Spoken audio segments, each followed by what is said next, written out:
We are back at another week of Mother Monsters where we left off last week. The party members um, were scouting out a path for the caravan to take. They found a dried up riverbed, but what seemed to be dried up, they were hit by a stampede of several dinosaurs.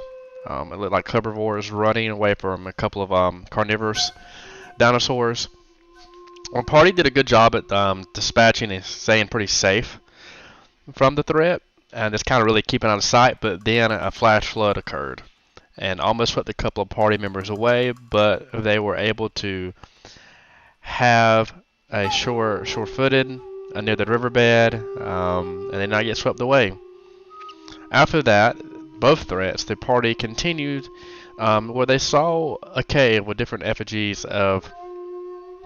It seemed like some type of ancient civilization with different pictures and scenes played out. And that is where we left off, with the party exploring this small cave. After this, the party continued to go back to the caravan, report to Greer, where they met back up with the caravan and made their way to their destination. On the way to said destination, the party members, quite surprisingly, with the caravan, it stops being so hilly and rocky, and you start making your way to, like, it seems like more of a forest. What would the party members like to do? Well, we should probably, we still have a scout available, right? Mm-hmm. All you want to scan the coast and the area, make sure we're not walking into anything we don't want to walk into. Is the caravan able to manage the terrain? Yeah, no, you guys have found this dry riverbed. It was a flash flood. It doesn't seem it dried up as quickly as it came, and you guys continue to go down the riverbed. And we're in the forest now. Hmm. Now, when it meets the forest, surprisingly enough, the riverbed becomes more damp, more muddy. It's not as dried. So, of course, the party with the caravan kind of try to make to find a ground, and the ground, surprisingly, is stable enough. The party cuts down trees, to kind of make a path, but it's not like I said, it's not a dense forest. It's kind of sparse, and the party is slow going, but it takes a couple of days. But the party, you can now see the where it's starting to get hilly. And remember, you're trying to go to a mountain. Remember, I know it's been a couple of months since we played, but we're trying to find this dwarven monastery in the mountains, if you remember. And surprisingly enough, as it seems, for many miles, you are getting low on supplies, but you have enough to make it and maybe possibly still get back to Nabor. And Greer, he's there looking at his map, and as the party continues to scout, you actually, Guko, everyone roll a perception check.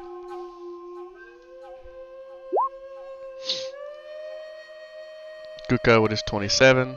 Anyone else want to roll? Oh, that's Nolly, excuse me. Nolly, wow, Nolly said I see better than you. Something close for 20.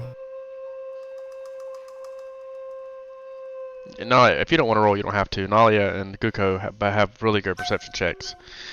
As the party continues to scout about, you see, like, it seems to be some wooden palisades in the forest. You guys, I think, are a mile or two off from the caravan. Let me get So, everybody pretty quick. So it's a fort up ahead. It just seems like maybe a wooden fence with a palisade up top. And no sign of anyone manning the tower.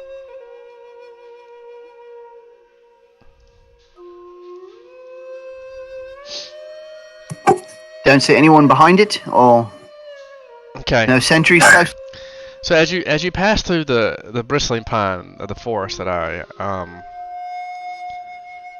you come up upon, like I said, it seems like a tall palisade. It seems pretty rustic, but it's really beautiful.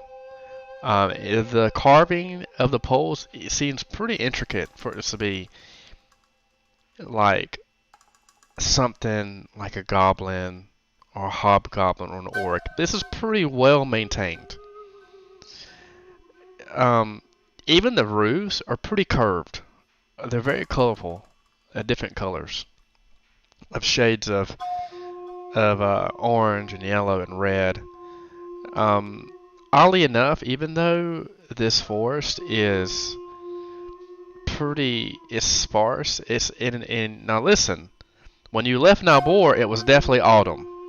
The colors of these roofs seem autumn, but the forest around it does not seem to be in season. The only thing that's really jarring element about this little hamlet or village is its palisade and that it's spiked. And you can definitely see that the fences have been made. But it seems a little bit like it was in a new addition. And it seems like this settlement is like just cut off from the forest, if it seems. So, So how new of an addition? make an engineering check. And you also see words on top of the palisade too. I don't know what languages people speak, but you don't know. Yeah, it's definitely a palisade. Is this open? This entrance open? Like this is a gateway and we can just walk through, or Nope. it's closed? Is it locked? Or hello? Hello? At that moment, you hear a drawing of the bow, and you see two. Let me get the name. I don't know what language y'all speak, but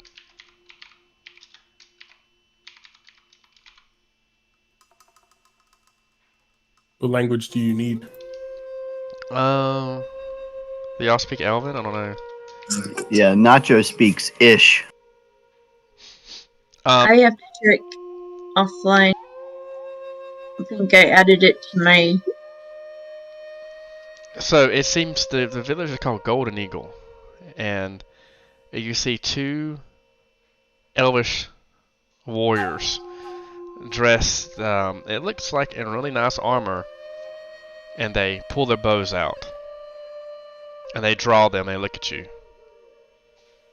and one We says, don't mean "State." It says, "It says look at you." They don't say anything yet. we don't mean any harm.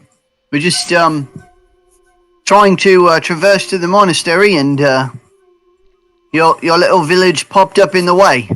I suppose we could perhaps rest our caravan here for a short amount of time.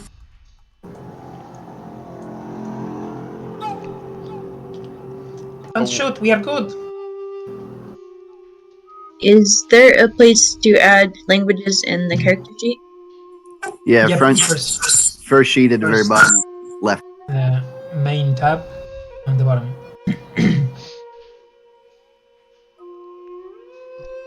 He says, one says to stay where you're at.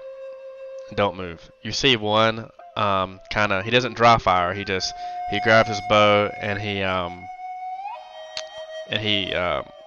pulls it from being tight, and you see him quickly skirt or jump down from the top of the palisade. It's pretty tense for the moment. He is really trained on Burke as he kind of scans the party, but you can definitely see that his shot is trained on Burke, or his bow is trained on him. A moment, another male elf seems unarmored, but you can definitely see that he has a scimitar by his sides. And he says, "My apologies for the guards. Things have been a little tense here normally. More than normal. State your business." Well, we're refugees from Nibor. We're escorting a caravan to the monastery, the dwarven monastery. We're tracing the riverbed, and we came upon this. We didn't know you were here, but since you're here, we're going to ask for supplies and perhaps a respite. He says he's not familiar with Nabor. He is familiar with the riverbed, and he's not familiar with the Dwarven Monastery. Let me let him roll.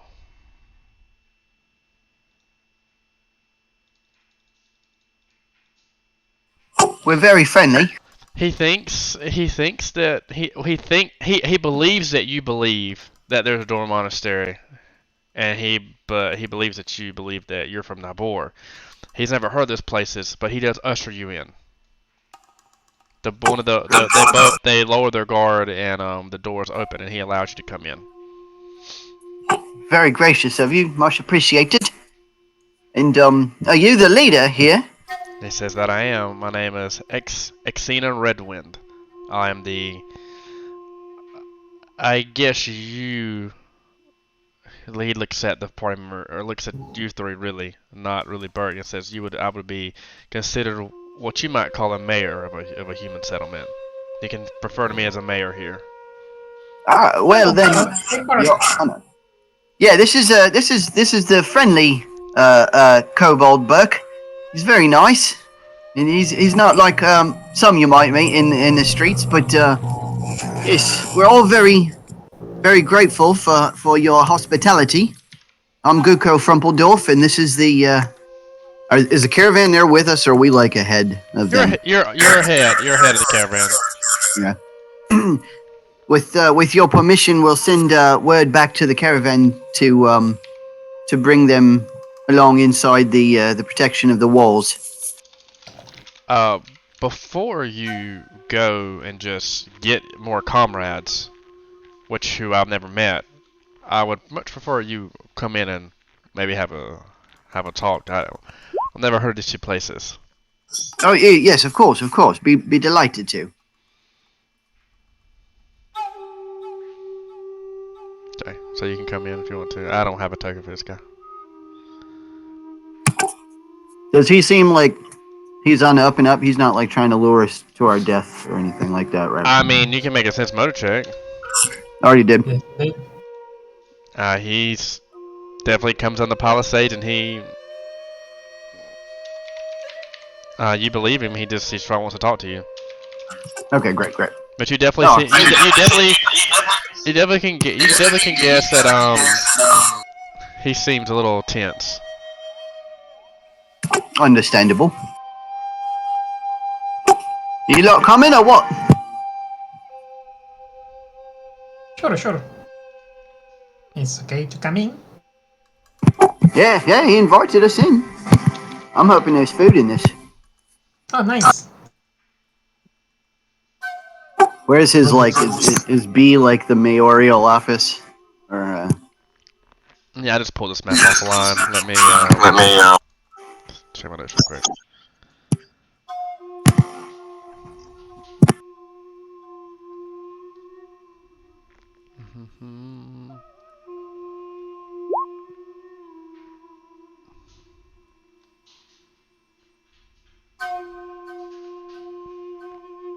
Okay.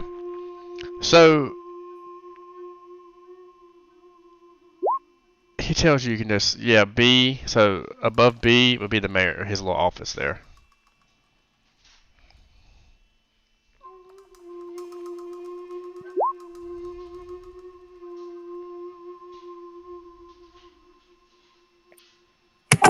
Nolia? Nacho? You coming? Very sorry, just checking the market sites. Understandable, yeah. This is it's pretty spectacular, right? A wooden wall. I've never seen one of those before.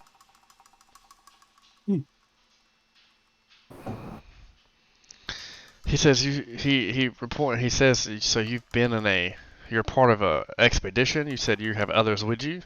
Why are you?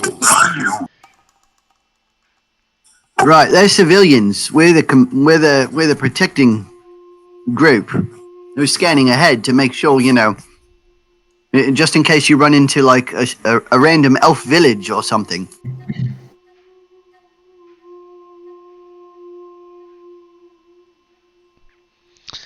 He looks at you. He's really baffled. He's just confused. He says you're. He also looks at Nalia and Nacho, and he says he has not seen humans in quite some time. He says, "What?" He's like, "What city are you from?"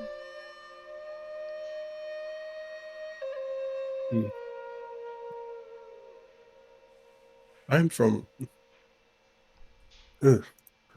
Juno kind of rubs his head and he looks around at the surroundings. I'm from a place very far away from here, from the looks of it. It's near Sandpoint, if you're familiar with it. Yes, that's actually where I'm from originally, Sandpoint, but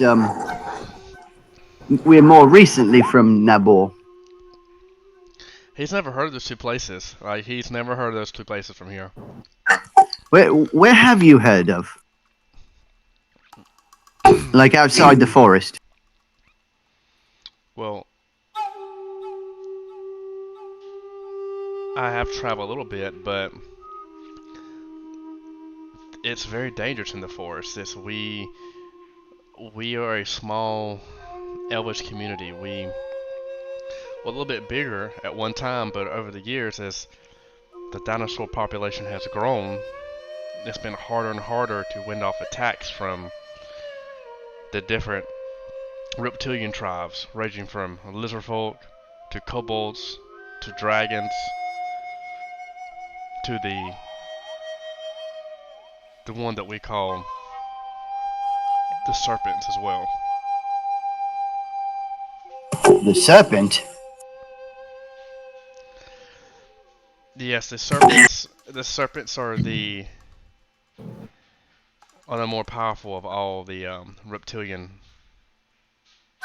races here. This is a creature that terrorizes your forest? It terrorizes most of the world. Well, we did run into a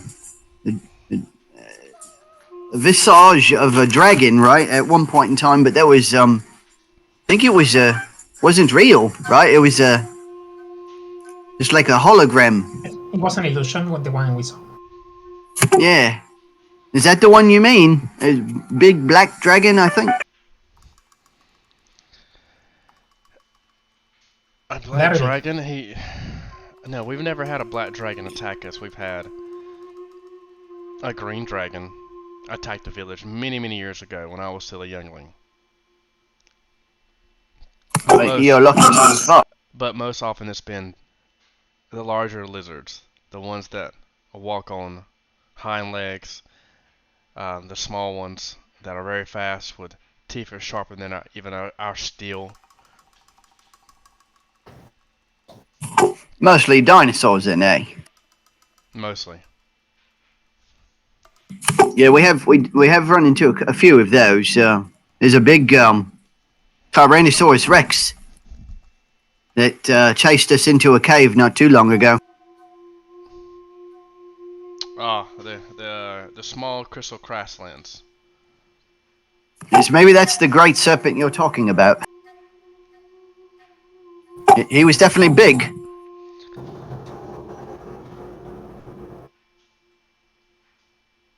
No, the serpent that I am referring to is an actual serpent with wings. Ah, I see. Like a dragon or a wyvern, or it's just, or like a big long snake. Like a larger snake with wings. Ah, so kind of like my ex-wife.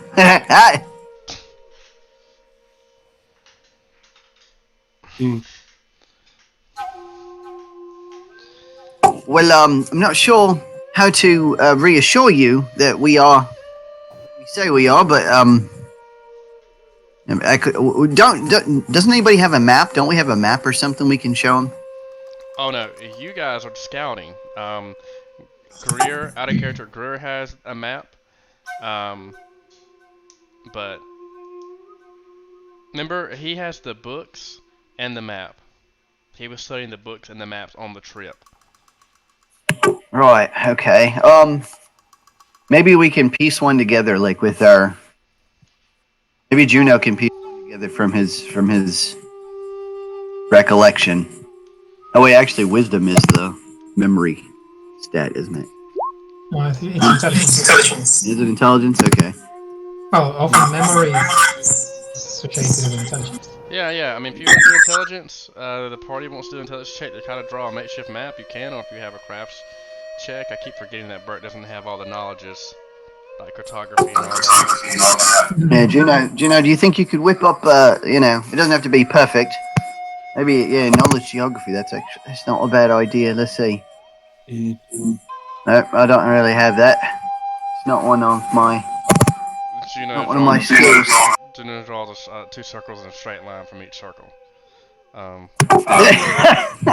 Juno, is that a stick figure with boobs? Sorry, my brain's a little scrambled. The chief, the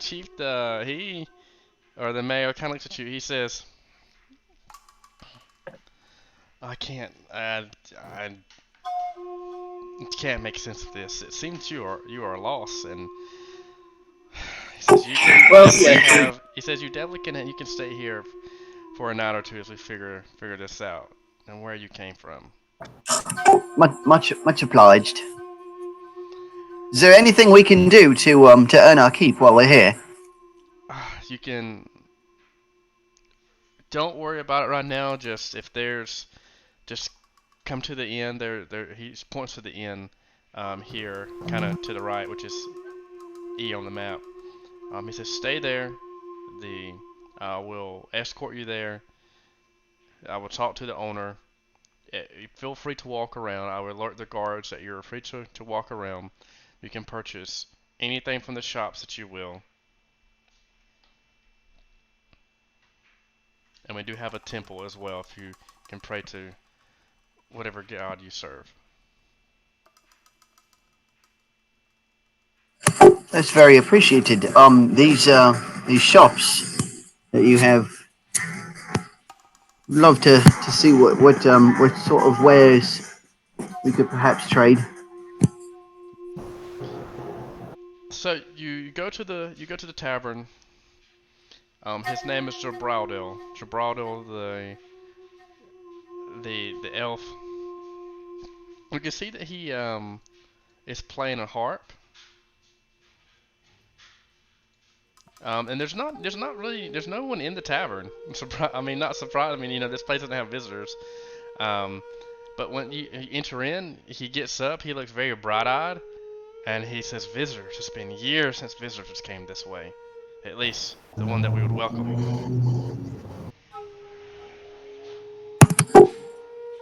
Well, you're in luck. It's been years since we've stumbled onto an elf village in the middle of nowhere. So segueing from that, Nalia, you like to head to the temple, correct? Yes. So as you head to the temple, which is G on the map,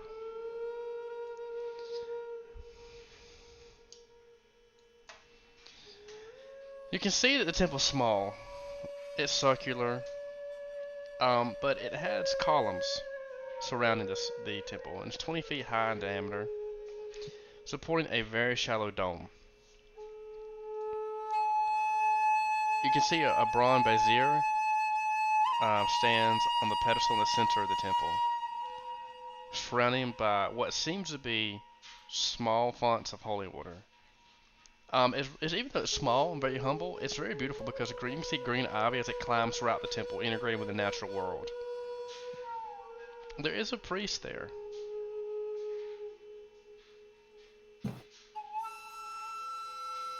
Who's it dedicated to? Melvin. Oh, that's a good question. Let's see. Let me say that. That's good job. Let me see. It is going to be.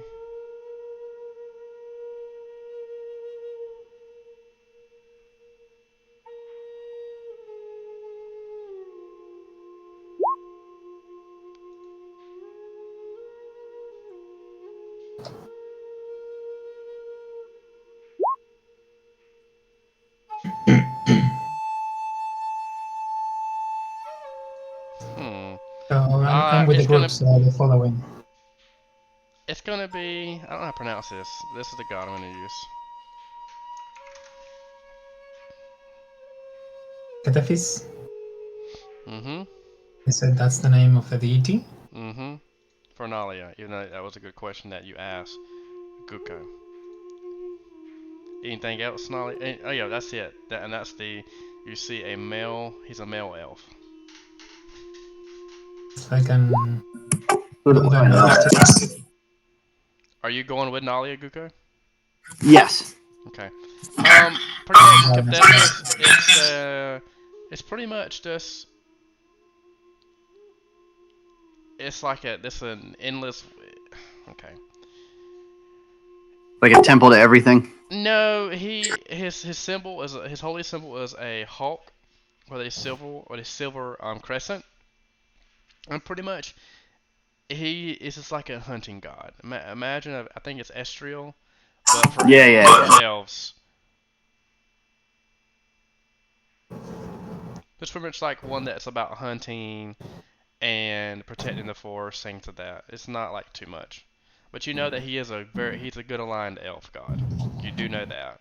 But he's about his followers to protect the forest and defend it from people who would destroy it. Okay, Nali, as you continue to go to the temple, what would you like to do?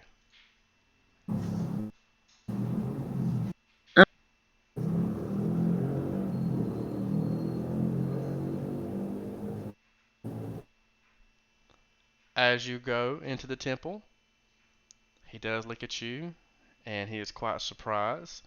He says, "It's been a while since I've had any visitors here who were not natives."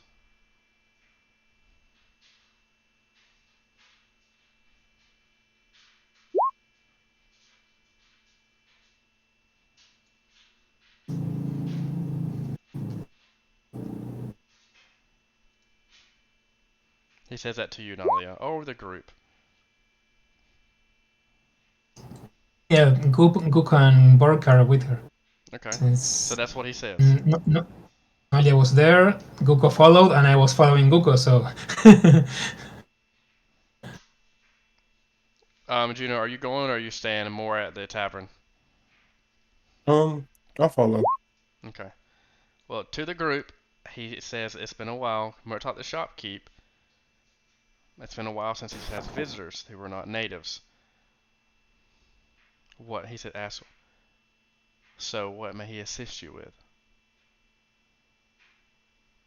Hello, mister. He looks at you, not with the same eyes as everyone else in the village. As he seems a little bit more accepting, but he says hello back. Are you the priest of this temple? He says that which I am. I'm the only priest of our temple here in town. My name is Halianth. Oh, that's very nice. And what temple is this? What did you say that the god's name was? Capepsis? Catepsis? Catepsis. This is a small temple to Catepsis, but those may worship any deity at which they want to, as long as that deity is good aligned. But you all four seem like good people. Like the Sky Father? The who?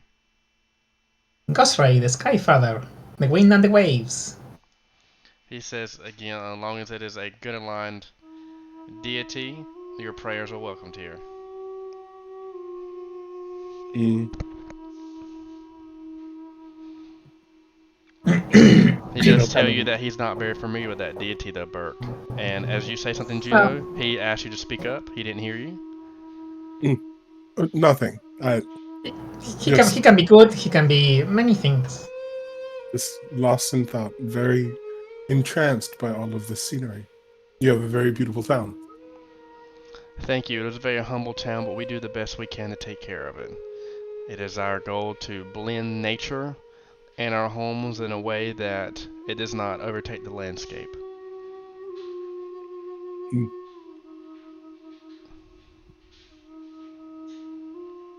He says, I don't have much, but I do have a couple of things. He has these things for sale, and these are the prices of them.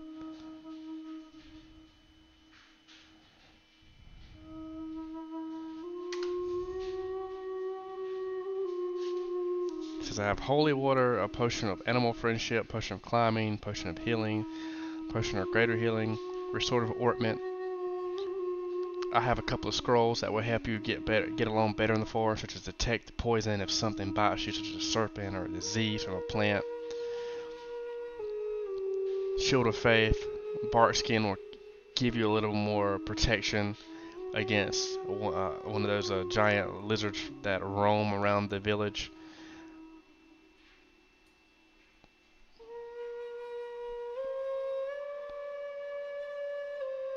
And I can cast, he says, I can heal your wounds, but only for a couple times a day. Granted that you make a pretty humble donation to the temple of 10 gold. Oh, I can heal wounds too. Can you tell me more about this monster? What'd you say, Burke? I can heal too, and I can if I can know more about the monster. Okay. About the lizard that roams around. Well, he said the mayor guy said that you're being troubled by a beast, by a monster, by like a dragon or something. We have been troubled. We have actually moved our village time and time against the threats, but it seems like it is a ever-losing battle. Our city has never been too big, but we've had up to around the population of 1,000 elves in our village. And now, as you can see, there's only a couple of homes scattered about.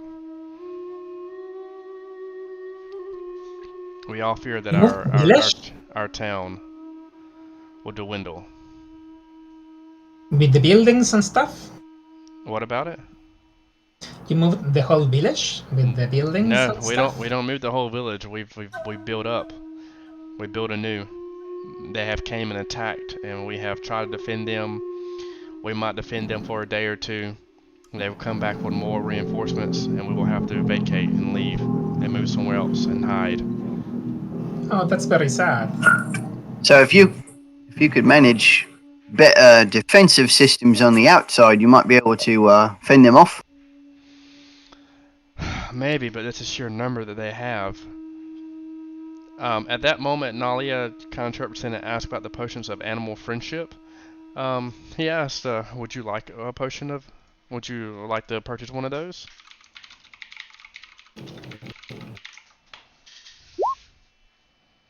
Wants to buy 2 potions of animal friendship. Okay. You may do that.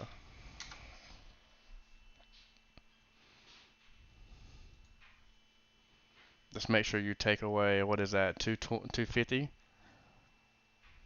Okay. And that is like charm animal, I do believe.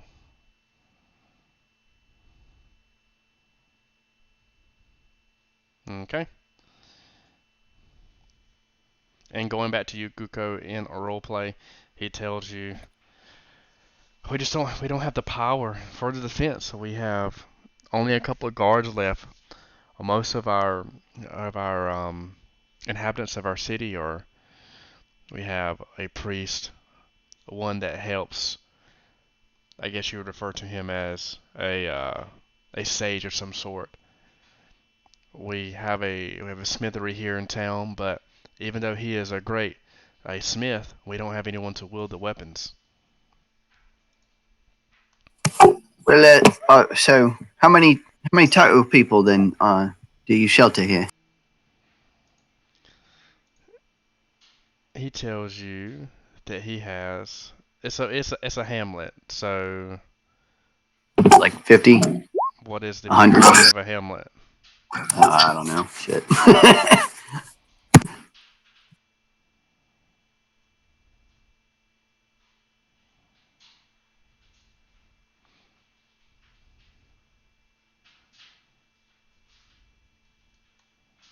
20 to 21 to 60. Okay, so yeah. Perfect. Yeah, that's what I'm thinking.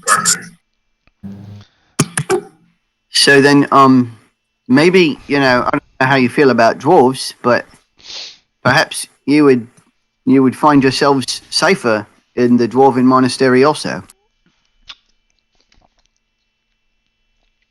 I do We, not. we've been He the says guy. I've heard of dwarves, but I have never laid eyes on one.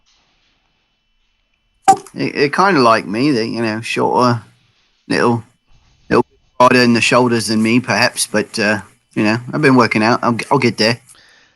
He says I don't. He says I don't know if my people would even want to take an expedition. You're new coming into our land, and even though our home is in jeopardy, we have always lived in tumultuous times. This place is a troubled land, and it's becoming more dangerous to live here.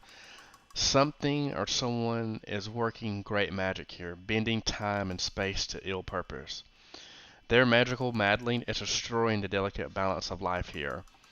Terrible creatures are wreaking havoc on the countryside. No doubt, as you said before, you've encountered some on your journey.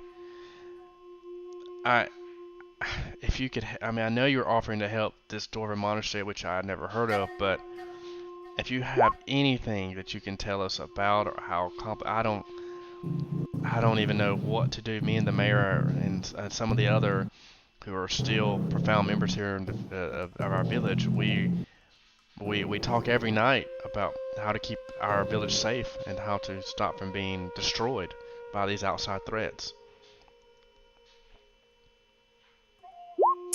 Well, yes. When the caravan gets here, we'll have we could show you a map of where everything is located. And in the meantime, we could help. While we're here, of course, we'd be happy to help with security. But I'm looking for perhaps more long-term solutions to your problem. I'd hate for you to keep on getting chased away, and you probably lose a few good souls each time. He says, "Thank you. We will have a meeting tonight. Like I said, we convene almost every night. Us and a couple of others from the town. Uh, you feel free to use the temple and pray, but I will go into prayer as I consult my God with the matter." Oh yes, thank you, child. Before I forget, here's 2 potions of animal friendship.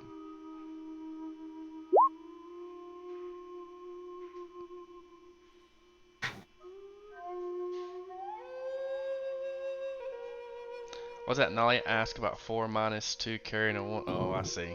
Nolly hands over the coins. Well, they'll probably like to do, wait for the caravan. We have a couple more places we can talk to. Nacho, there is a smithering town if you want to go look at the wares from there. I'm not sure how much they're going to help you, but I'm good. okay.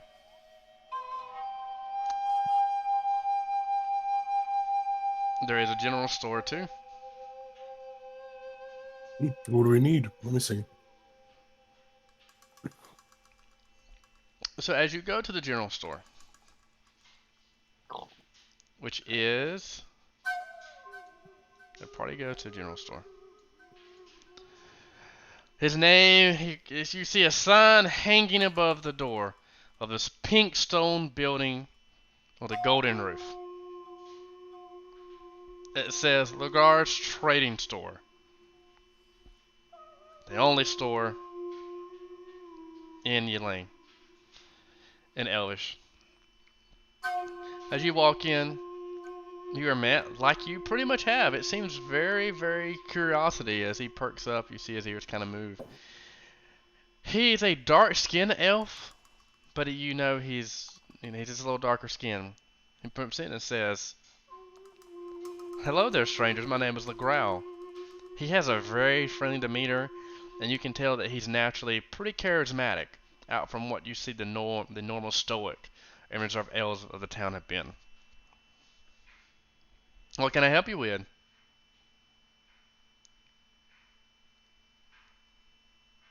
Hmm.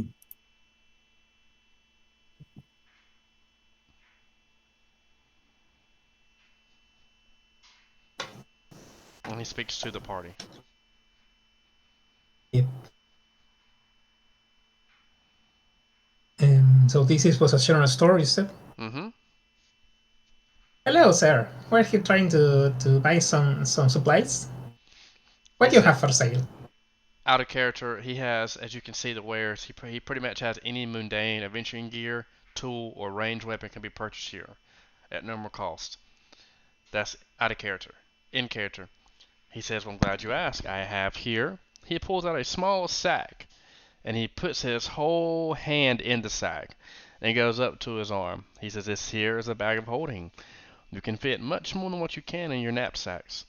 He shows you his cloak. He has a cloak of the elves, is what I like to call it. It will help you in your battles here, fighting or running from those who may seem to kill you or those that seem to want to eat you.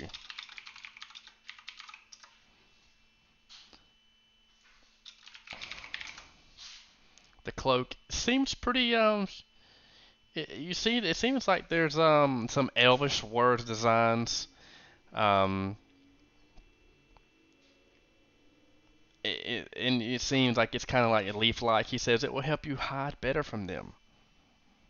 He pulls out another one of his items pretty quickly.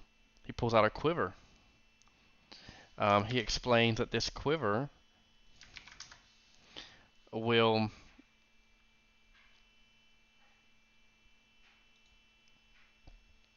okay. He says this quiver will hold a little bit more than the average quiver. Kind of think of it like the bag, except in a quiver. The first pouch here That's, can hold that- about 60 arrows. And then I have a compartment here for your not so mundane arrows. And then he pulls out another compartment and says, "This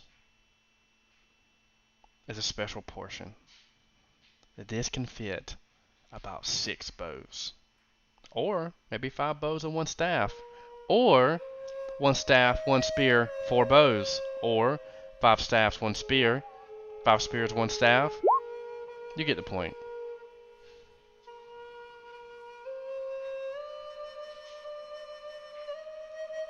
Hmm. How much for it? I'm glad you asked. I do have, also before, I do have some potions of healing for when those creatures outside do manage to take a bite out of you. And then I have some small stoned bones, it seems like. I believe they're called fossils. Only have a couple of them, but these are more like collector's items. For the quiver, you ask, my friend. that seems like a very efficient quiver. It is, it's very efficient indeed. Can you do around 19, maybe 2,000, or how much gold do you have, my friend? Unless you were to perhaps offer me a very significant discount in the 90 to 95% range, I am afraid I'm a little strapped for coins. I don't have my abacus here, son. What price do you think is fair? Not Do you need me to help you with the money? I have these coins. He shows you a small bag of few coins. I won't even insult you. We are far too penniless for such an efficient item. Are you sure? I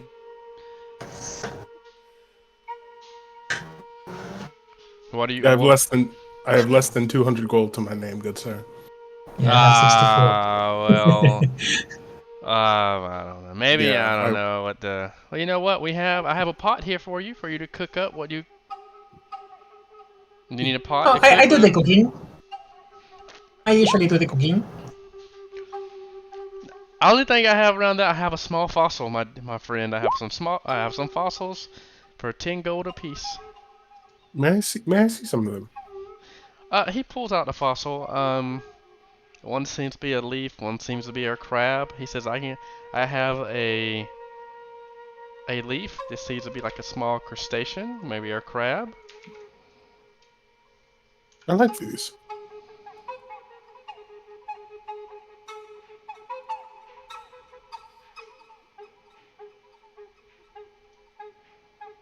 And he pulls out, here, I got this fossil too. You can Google this. I don't have time to get a picture. Ammonite. Wonderful. I have 3 fossils, my friend. 10 gold apiece. Will we revive it as a Pokemon?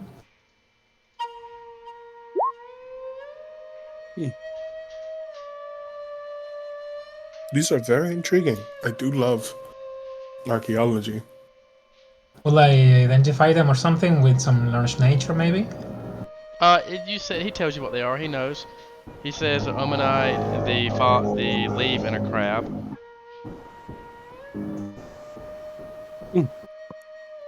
I think I'll take the crab.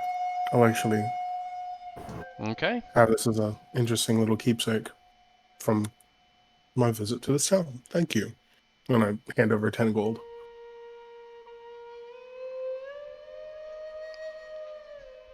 They said, anything else you can do? I'd like to continue organizing my wares. Please feel free to keep looking around. If you find out you need anything, please go back. Thank you for visiting Ligward's Trading Post, the only trading post in Ulane. How much is the quiver? Oh, for you, my dear, Yeah. I may make an exception.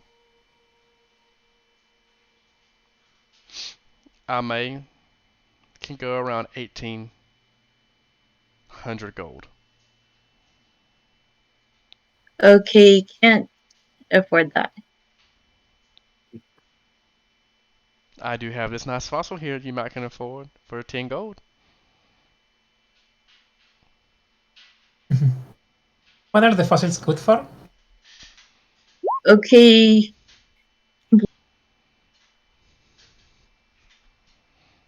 Aren't they like bones? They I are. have this. And she's Tick Tick. He points at his skull head.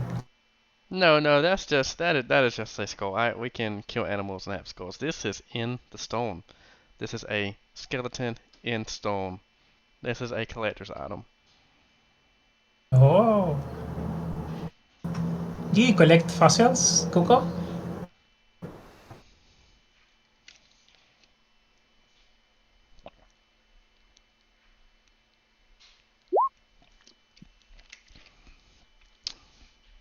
Don't just stare at it, my friend. You may purchase it.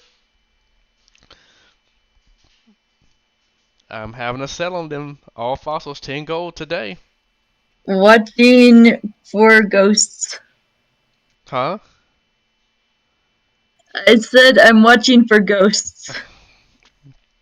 There no ghosts.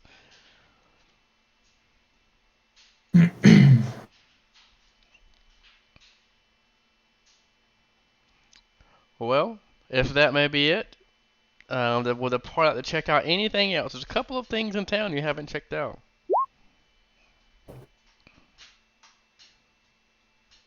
Where should we go next? We have a small tower. It seems like where the sage lives. And then we have the smithery. Will the sage know many songs about stuff? I don't know what the sage will know until you go there. Oh, we could go find out. Maybe he knows many songs about stuff. Very well. I will take those last 2 fossils, please. Okay. Gino counting out fat stacks. Okay, so now you're going to the bigger tower that you passed through. You're going to the Wizard's Tower. As you go in, you see a 3-story round tower. It's home to Eudemias, as you've been told by the mayor. As you kind of barge in, the door's kind of it's cracked open. You see cluttered with books and scrolls and jars of same and strange substances. You're met by an elf. He looks pretty eccentric, wearing, even though it is a floor type of community, kind of bright colors of purples and blues, and a little bit of bright yellows in his robes. As you go in, the door creaks open. He quickly turns around and says, "Ah, visitors! It's been quite some time since we've had those around here. Well, at least the good part, at least the good kind." He says, "What can I help you with?"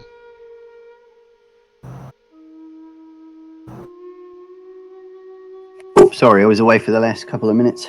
Do you know the songs of these people? The songs of what people? I'm not a singer. The I'm songs more, of your people. I- The stories. That would probably, I'm much less than stories. That would probably the mayor would be able to help you with our lineage here. I'm more involved with research. Oh, okay. Is he a good singer? I've never heard him sing. What kinds of research do you do? I do experiments on magic. It's been very odd here. It seems that time has moved different. It seems that since the presence of the serpents, that time will slow and then time will speed up. You know, elves traditionally live a long time, but within the last year or so, I can say that it seems like it's been 30 years, and then there has been days where they have seemed slow, especially around full moons. I've been studying ley lines here recently.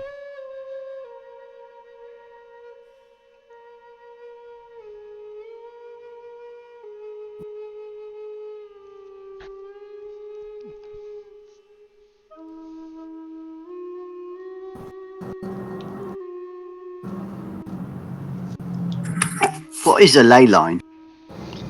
It seems like they're natural conduits of magical energy that crisscross the entire world. They are very difficult to tap into, but sometimes strange magic is possible, as where these lines intersect. Imagine you're on a road, and you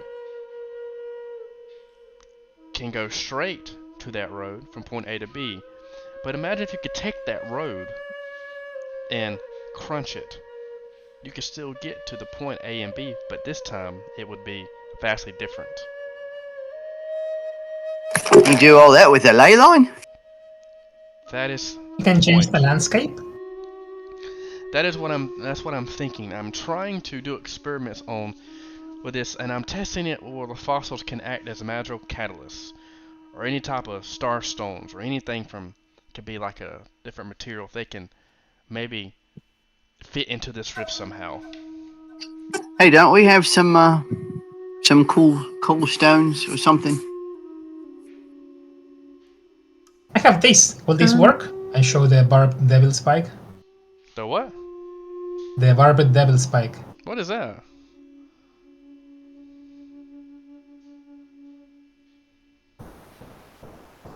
Oh, that's I'll the thing show from it that's the thing from the demon. Yep. Stick it in a recently slain creature. Damn it, dude. That was from months ago. It's in my inventory.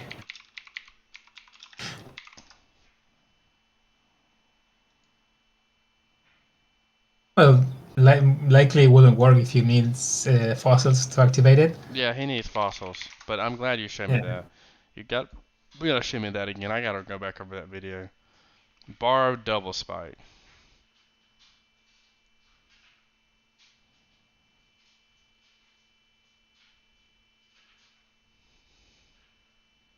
But if it's not, you can just say, Yeah, "No, you I got. thought-" Yeah, we gotta talk about that. Remind me after session. We gotta talk about something like that. Okay, so no, not that. Does anybody? And you said starstones? Is that what you said, Guko? Yeah, don't we still have some? Don't we have like the star stones? I don't see them in the thingy though. Let's see. Hunclay's notes. No. We have a fossilized dinosaur claw, which is kind of cool. We might use that. We have a crab fossil. I thought for sure, guys, didn't we have some pretty stones? You know, don't everybody answer me at once. We stuck stones in holes. No, but you Yeah. ran them out. Yeah, we took them with us, but I just don't know what they were. What were they? What were they made out of? I can't even remember. Does nobody have them in their territory? I mean, in their inventory? No, because we didn't. We never actually like had them in the inventory. But I mean, we did say we grabbed them. We just didn't.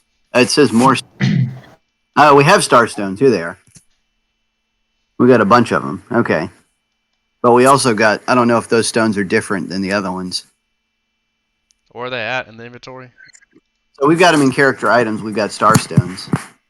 It's below the fossil. On the character items. Where's that at? Where's that at? Well, then, Under items, it's on the like where you fossilized dinosaur claw, There's too many. starstones. Yeah. Hold up. let Burke tell you. Where are they at? On the Discord? Here, on Roll20, on the character items thing.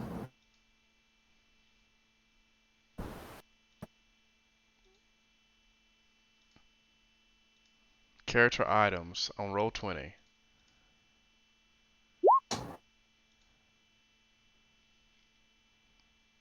In Roll20 on the journal. On the Okay. journal, you have the. Well, I can't see The it, but I items see group. what you're saying. Green tinge, starstones purple. Yes, more stones, crystalline, one black, crystalline, and one ruby. Okay. Maybe that will help his. We'd be happy to assist with your experiment. So you just want to give him all these? Well, no, give is a strong word now. We'd like to borrow a couple of them while watch him practice. Oh, how many would you like to give? To give? Where does it keep coming up with give? Who said give?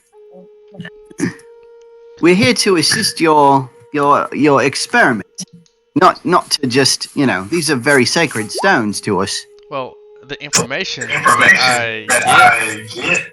Hold up, somebody's echoing.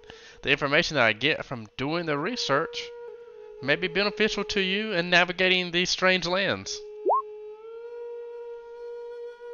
Indeed, but I will make you a deal. How about I can prepare some spells for you, and I can give it to you at a reduced cost for a couple of those stones. yeah, well, I guess the first question I have is I guess I don't understand the nature of the experiment. Are these consumed in the experiment? You lose them. He says that sometimes they have been consumed, but other times they're just rendered pretty useless. They flash and then they go dull.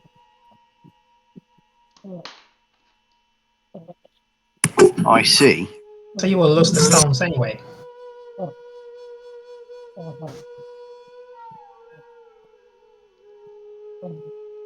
Say that one more time. You will lose the stone in any case. Well, that's a question. Does it even have? Is it like flashing right now? No, it's not. It's not flashing right now. Yeah, so I don't think they need to be. I mean, I say, let's say he uses it. I don't think he has to lose it unless he loses it. I mean, the funny thing is, I think if you lose it, I think it probably worked. You probably sent it somewhere. Oh, I did not think about that. That is a good hypothesis. You could be right. I could be sending them.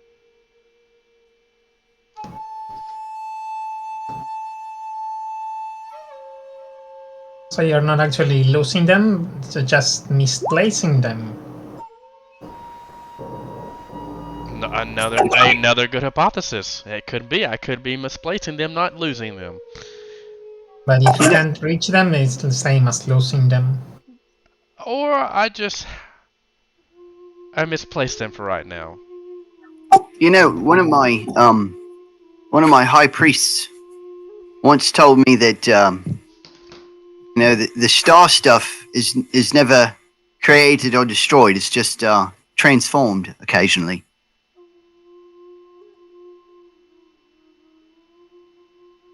Transformed. Perhaps that's what's happening with this. But anyway, yeah. Well, so yeah, we'll give you a couple of stones to practice with. So long as you do what you think is right. If the experiment works, we'd love to be able to take advantage of it.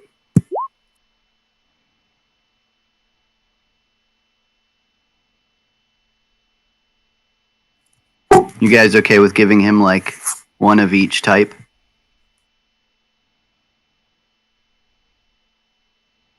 Oh, if it's for experiment, you think he knows what he's doing?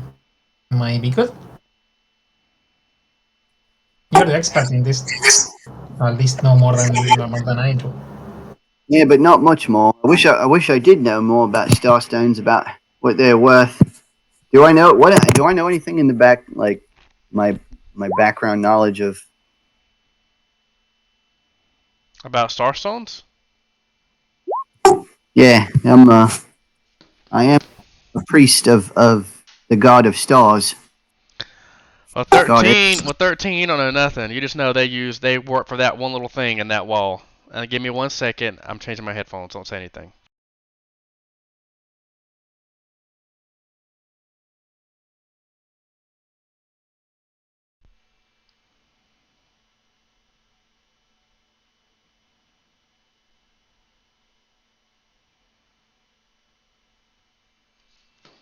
Can you hear me now? Oh. Okay, yeah. You see,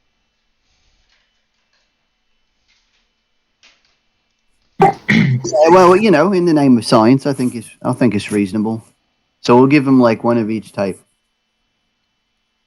Okay, I hope it works. So what are you giving him? Yeah. We'll give him one of each type of starstone. So like a purple, green. One purple, one green. Please update this. One deep purple, one crystalline, one black. One purple transparent, one green tinge. The ruby is black not. The ruby is a regular ruby. Okay. I did not update my hit points because I felt bad because I might have made a mistake earlier. So Should we give them? Should we give them the ones we have only one of them? Well, those might be the important ones. I don't know. Maybe we start with the ones we have several, and then we go for the ones of which we have only one. Okay. So I guess we'll. Shoot! I just erased them. What were the one ofs, Jeremy? It was like a one black one with crystal thingies or something. So we'd be given one purple transparent, one green tinge, one deep purple, and that's it for now. Okay, right. But I just erased the other ones. So what were they? Yeah, but I typed it on the chat before you erased them. Ah, okay.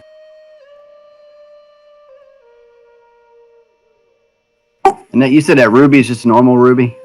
Don't worry about that.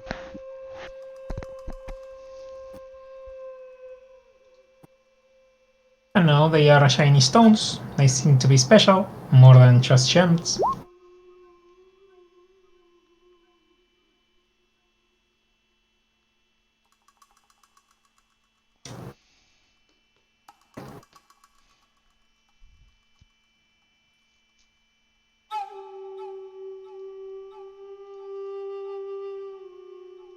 Okay.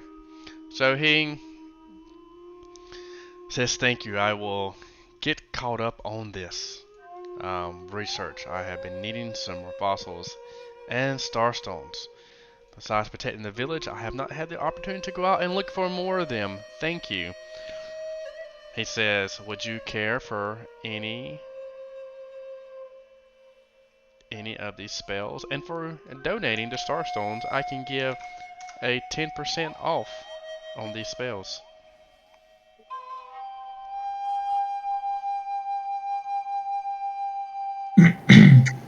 %10 off. He just said he was going to get. Well, wow. We got gypped. There we go. That's that one. Those are scrolls, right? Yes, these are scrolls. So he's charging us 10% less than twice the normal value. Yep. Boy, what a sweet. That's not metagame prices, turds.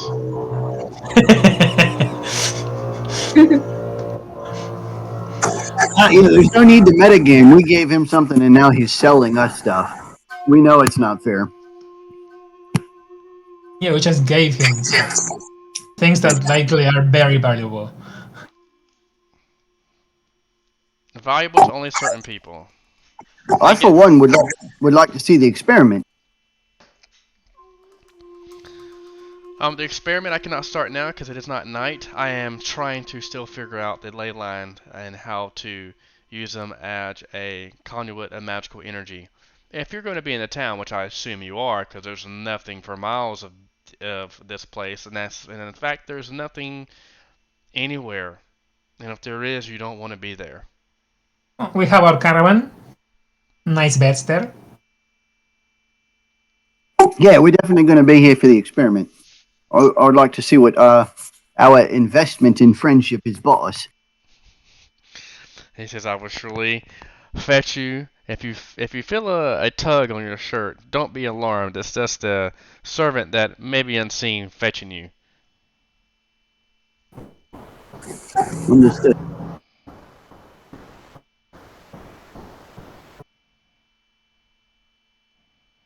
And he says, "Now I must make a mixture that I'm going to add with the stone to conduct these ley lines." Do you have invisible servants? I can make invisible servants for a short time. Don't you stumble upon them by walking or something? No, I know I know what my I can just cancel them out. But so you can see them. No, I cannot see them. I can just feel their presence. Oh. And these are scrolls, right? Mm-hmm. Mm. You can use scrolls, right? Yeah. Why not? You know. Mm-hmm. There's some good scrolls on there.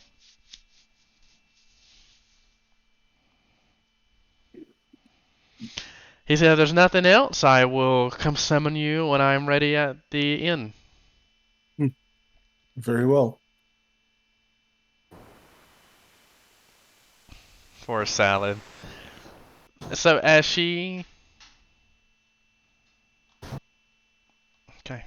There's one last place you have not been. Well, there's like another place, but it's fine. Are you wanting to go to the smithery or no?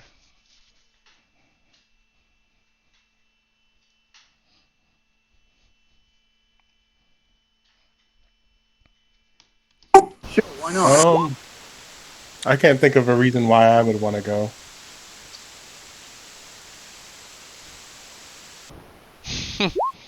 Nalia is trying her best to whistle.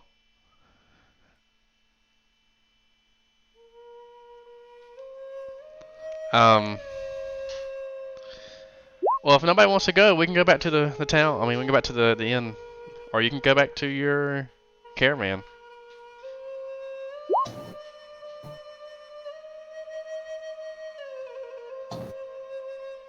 What would the party like to do?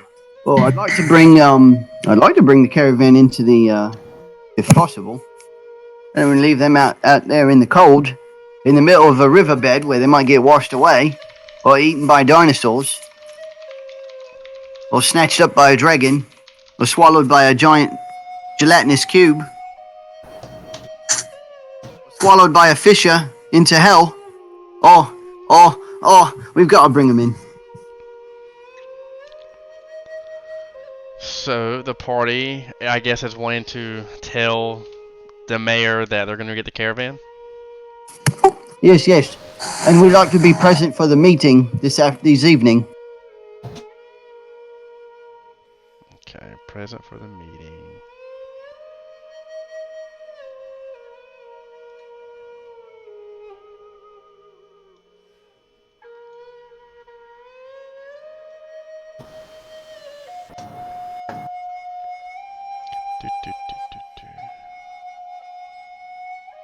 Okay.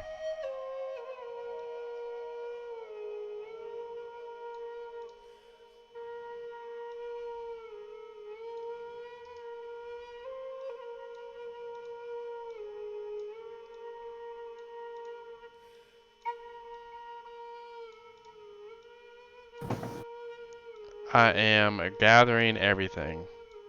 Give me one moment. Sorry, guys. You can put your characters here. So, as marching back to... Oh man, this is huge compared.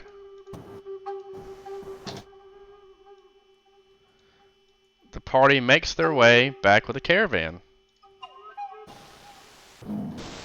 And it kind of causes a little bit of a commotion, especially when Greer's tank thing kind of walks in there.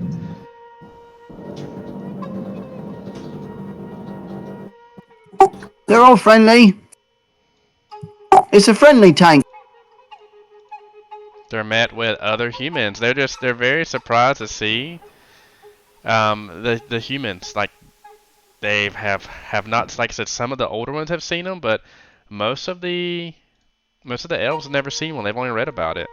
And there's a couple of dwarves on the expedition as well, and it kind of causes a commotion. You can hear them whispering and talking and you know, like very very very intrigued by the caravan and this new presence of people.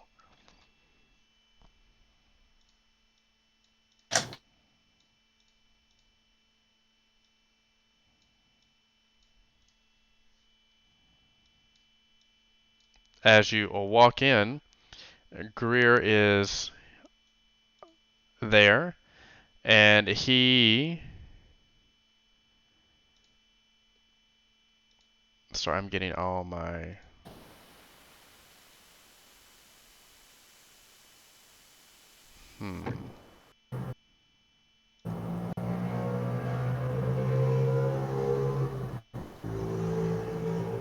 I didn't think the caravan could fit through the door. Well, yeah, barely, but he fit. So Greer comes to the scene. He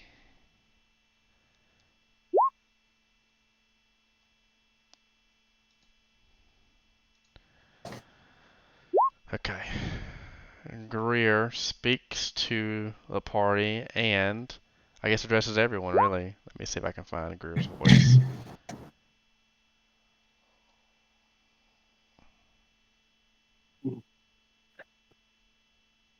Here we go. Guko, Nalia, Burke, and Juno. You have been the greatest asset on this caravan in saving the city of Nabor. We needed this rest. It's been far too long have we been in the wilds. I congratulate you on finding this town. You're welcome, big beard man. Does it seem safe for the most part? Have you scouted out for any unseen threats? Well, people are kind of cowardice. They usually run away, but they have different things. They're selling things. Though I don't think they are very good price, but they are selling things. What about food? I'm not much worried about magical items or armor. I think the outfit is kitted out really well, but what about food? We need a warm meal, not something by just a campfire. They have a tavern over there. I will think they have food indeed. And we could go hunting if we need more.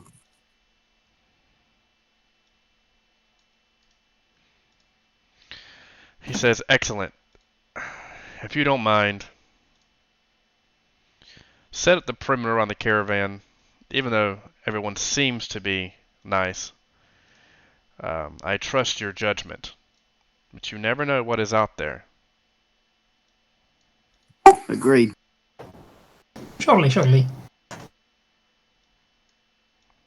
Who is in charge of this town? The mayor's name is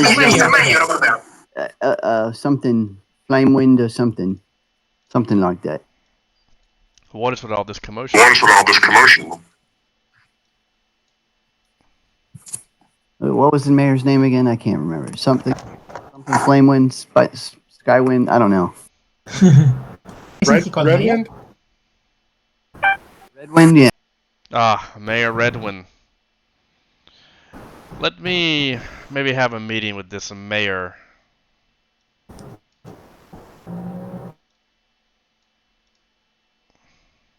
And thank you for his hospitality.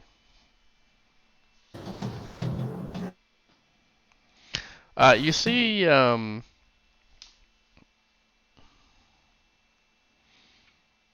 see, him kind of disappear off, and you see the mayor there as the commotion of everyone is there. And like I said, it seems to be pretty busy. As the air gets a little smoky, as you see the tavern, you see the fire really pick up as the word that there are travelers and visitors in the city. But the guards definitely do kind of seem uneasy at the top of the palisades. But there's a bunch of people that are standing around, and it is getting more noisy as people were talking.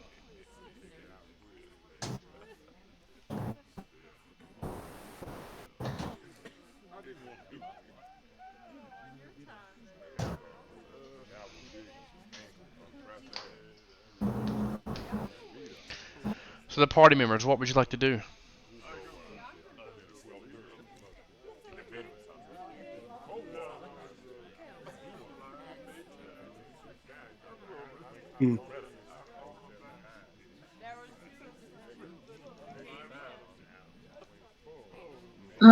I am trying to keep an eye out for things that look unusual.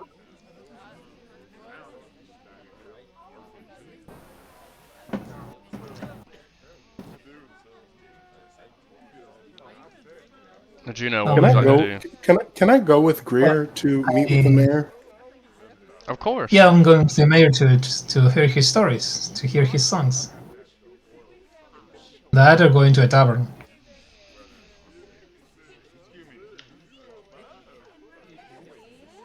The sage guy said the mayor was a good singer, so.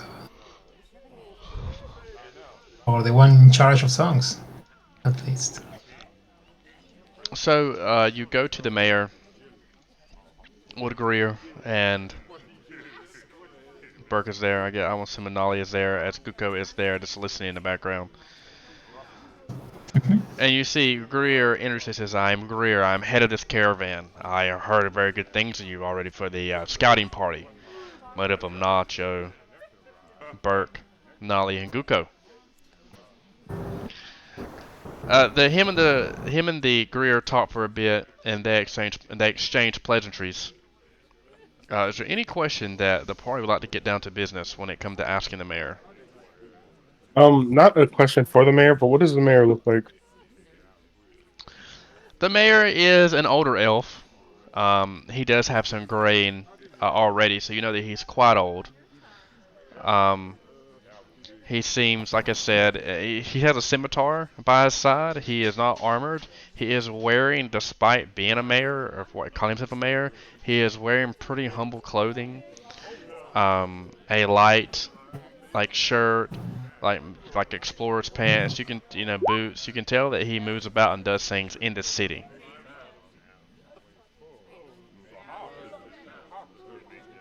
Nolly asks Mayor, "Yes, there is a tavern here. Please feel free to enjoy what we have on the menu."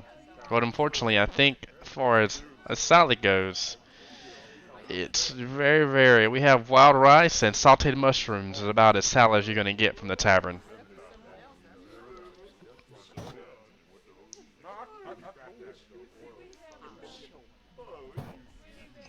Anything else, Nacho? Um, I don't know.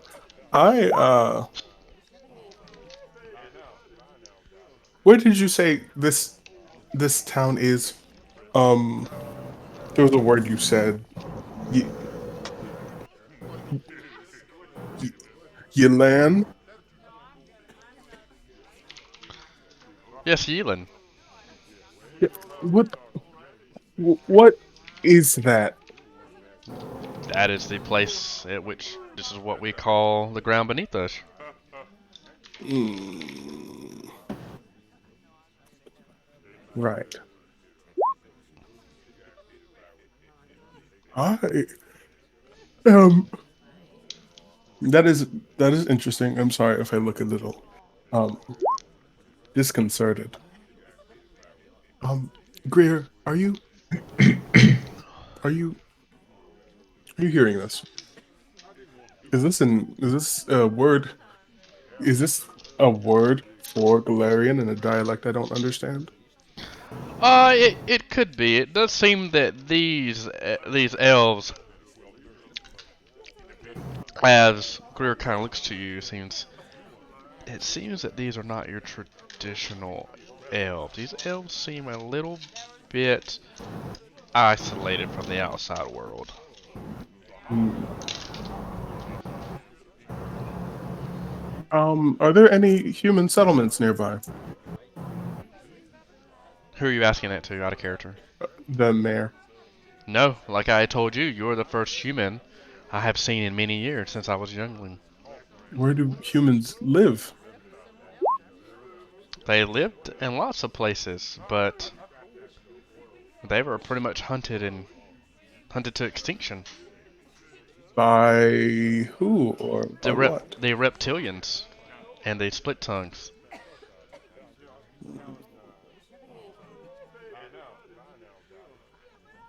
The Yati is what some call them. This is concerning. I'm sure seeing a human after so many years can be equally as confusing.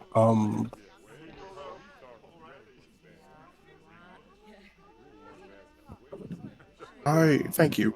I have lots to think about. One question. Who has the staff? Which stuff? The staff. The one that we got that turned you into a lizard. Oh, no, the band, metal band. Nope. The staff. Oh, there was a staff, right? I don't have it in my inventory. Okay. It sounds a lot like I have the staff. I thought you did. Yeah, I was just making sure it wasn't. I assumed it was, but shit. I assumed it was me, but I didn't want to assume in the case that somebody had already added it to their sheet. Gino's going to present the staff before himself and the mayor, and he's going to ask. And the reptilians, did they bear anything? Did they have anything that bore any resemblance to this? They have resemblance to the staff. Mm-hmm.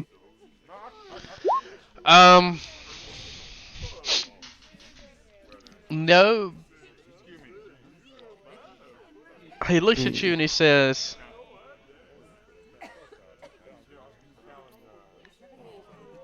something similar like it. He Let me see if I got something for you.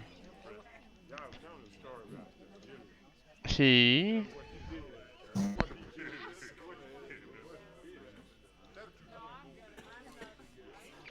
definitely ushers he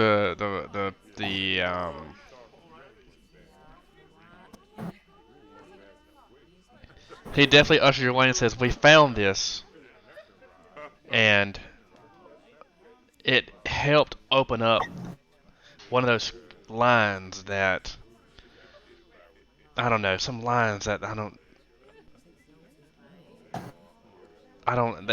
they seem to be stronger. We tried to destroy one, but it took both the priest and Erdemias forever to figure it out how to destroy it.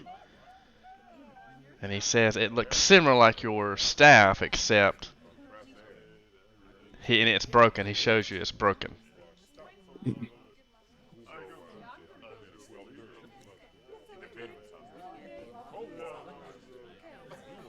Interesting. And you have seen those before.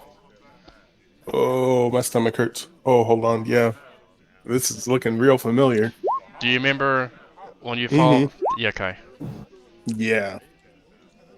This is looking. Wait, what did I just walk back in on? So, I believe the mayor's presenting to me a broken totem that bears the resemblance of a reptilian creature of some sort. Very, very clearly and very much tied to the mother of monsters herself. Yeah, isn't that the same things that we saw in that cave? Yeah, it looks like it. Is that what they're trying to construct, or they're trying to destroy it? They've been trying to destroy it.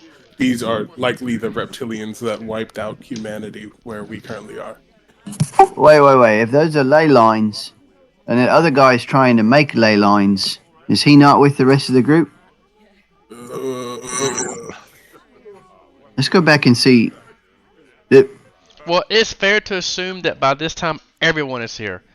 What question do you have for Erdemias the Mage? That's the mage that we gave the Starstones to earlier? Mm-hmm. Well, my question is, are you trying to destroy these ley lines, or are you trying to work with them? I'm trying to work with them, but this totem here, it seems like it's it had us acting weird. It had the animals. It had snakes coming up and attacking. We found one hidden here in the village somehow. It seems that things are taking place, and it seems that this is like an amplifier, and it's dragging like ancient animals and plants into the present, and it's making things thicker. It's making things warmer here. Like this forest, at one point, it was colder here. As you see the hills behind us, do you not? It was colder here. We came to a colder part to get away from the bigger, because that slowed them down. And now, the forest is springing up around us.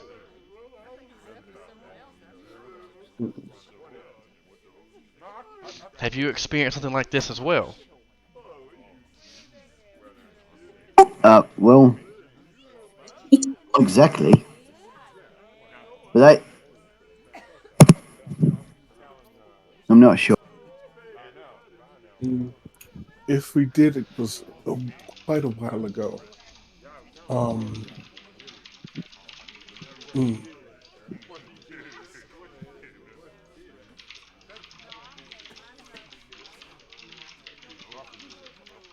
Juno's just kind of like stuck deep in thought.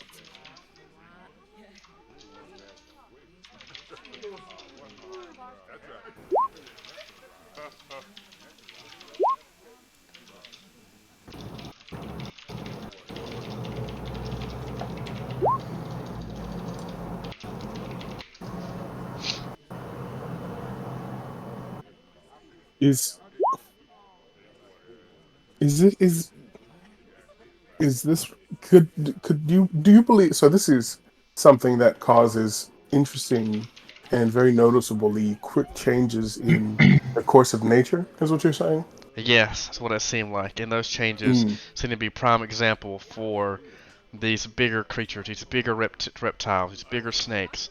And it seems like it seems to change as become before. He's like, imagine if you needed some type of super environment to house your I don't know if you need, it's like the calm before the storm in a sense, or Hmm. if you needed to, you know, well, for instance, when we build houses here, we do a foundation, we build them up. It seems like it gets warmer and then it comes. That's why we are Mm. worried about an impending attack. Mm. Interesting. It's good to have a warning before the attack comes. Well, I think the idea is that the warming is indicative of the oncoming attack. Yes. The But how do these people find you? Are they like just roaming around and they find you, or they are a way to find you? We are wandering around. We can be nomadic at times, but that's just not the Elven way. Our people, they get discouraged, so it's best for us to sit up somewhere. We're already. Well, if you had time to build all these things, then yeah, you must must have been here for a while already. We have been here. We've been here for what it seemed to be like 20 years. 20 years. Just floating around in the forest. Running away from dinosaurs.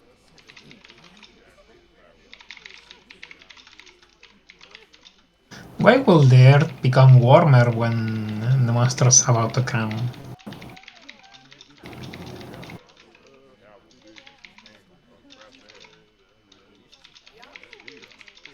What'd you say? Why will the earth become warmer when the monsters are about to come? No, it's the raiders. Well, The raiders. When the they don't raiders. know. They don't know either. They're asking. They're asking. They're trying to figure that out. Yeah. Well, the very obvious answer is that oh, the very obvious answer is that these creatures are reptilian in nature, and probably that a warmer environment lends to a more suitable breeding ground for them. That's what we think as well. So the increase in temperature creates a better environment for these reptilian creatures, um, causing them and allowing them to propagate further. I, ugh. Well, okay. Wouldn't it be prudent perhaps to get yourself to a more permanent civilization? He says, "I agree. We. It would just be horrible to pick up and move. It would take some time to move. Well, trust me, we know. We're looking at a whole village full of people that did. So you suggest that we should be in tow behind you in a week or so? Well, there's strength in numbers, you know, and I mean, it's better than behind wooden walls waiting for a dragon to come by. I second. More numbers would be helpful, especially when it seems like capable. As he points to my wizard, who's my what I put my Ertemias, and he points to the priest. And I do see you have a blacksmith here as well that could maybe forge weapons. And maybe the tavern owner could take some pressure off of Burke and the others who prepare meals. I cannot wait, though, for you to pack your village up. The caravan is not easy to miss. You can follow the tracks. I'm sure that you have in this village someone who can track. We will stay one more night. And then we will go, and where it gets a more hilly area, then we will. After that, we should have a pretty straight course to the Dwarven Monastery. After that, once we reach there, we will spread the caravan out with the party of here, of Juno, Bert, Nalia, and Guko. Will scout the area out. You should be able to make haste and follow us. I just ask that you. I didn't see any livestock here in town. That you. I would travel quite light.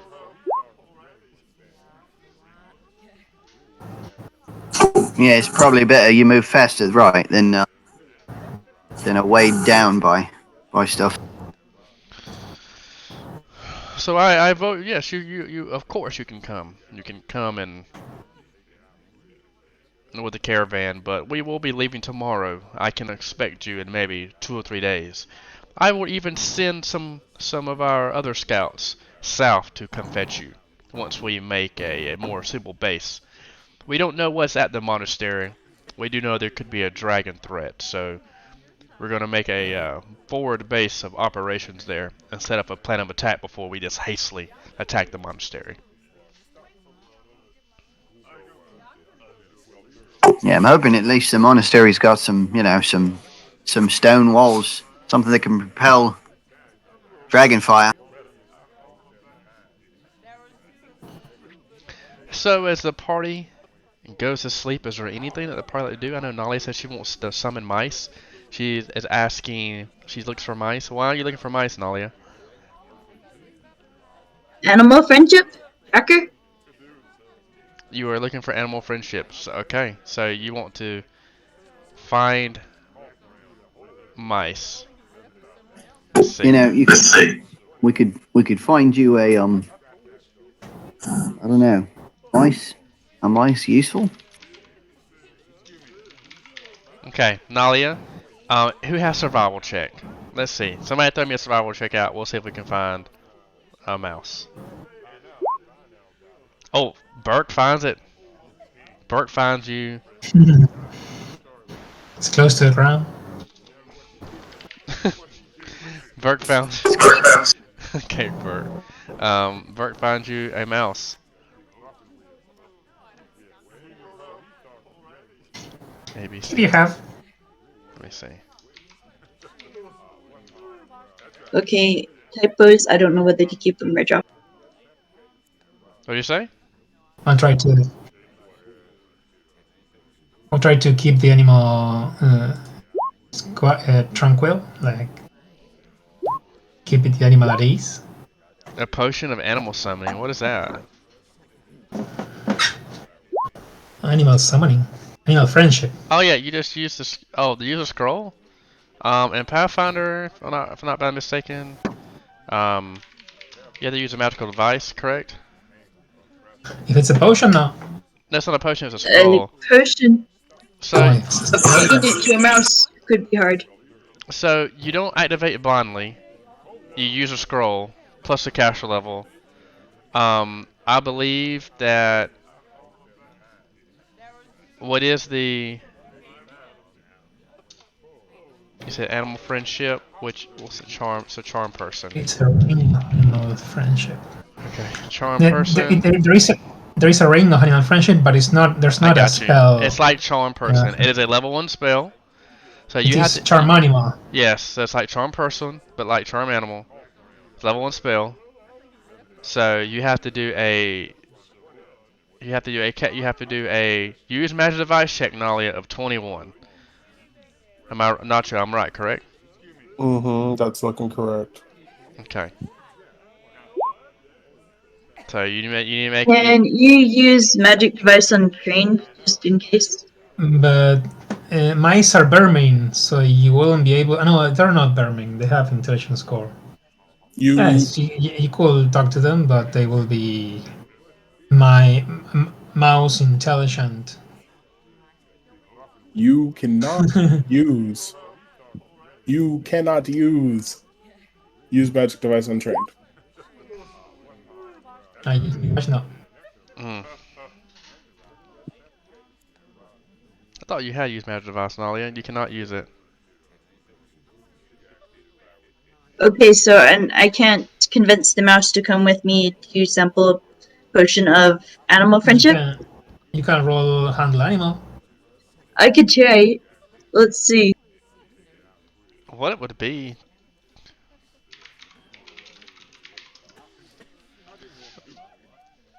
Perform a task or trick that it knows. This doesn't know anything. Yeah, does that have to be used trained as well? Yes. Okay, never mind. Animal friendship. I'll scare him away. I'm sorry, Nalia. I'm sorry. You want to do something cool when it does not work out. We will get there. We will get you a rank and use magic device when you level up. What's up? Can I try to scroll?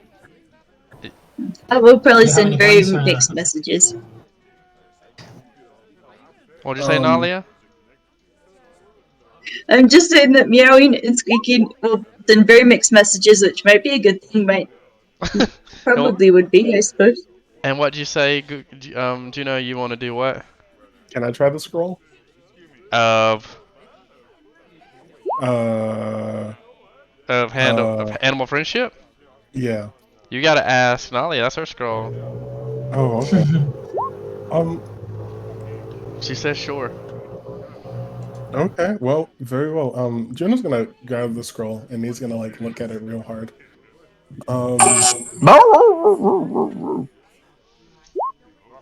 Yeah, you have animal friendship, charm person on an animal. Charm person, animal. It is now my trusted friend. It has intelligence of 2. Damn. Okay. Damn. Okay, animal friendship is like you can charm animal. Ring affects an animal as a warhead charm animal. So charm animal feels like charm person. It affects a creature of the animal type. Mouse is a vermin. I still feel like, does that work on vermin? The rat is not a vermin. Okay, well, okay, I don't care right now. I'm just gonna do charm person. This makes a human or creature regarded as trusted friend and ally. Treat the target's attitude as friendly. As the creature, this is 1 hour per level, so for 1 hour, it is currently being threatened or attacked by your ally to the +5 bonus on the saving throw. Okay, so what would you like to... This mouse has an intelligence of 2, correct? Yep. And the effect lasts for 1 hour per level. I know what caster level it is.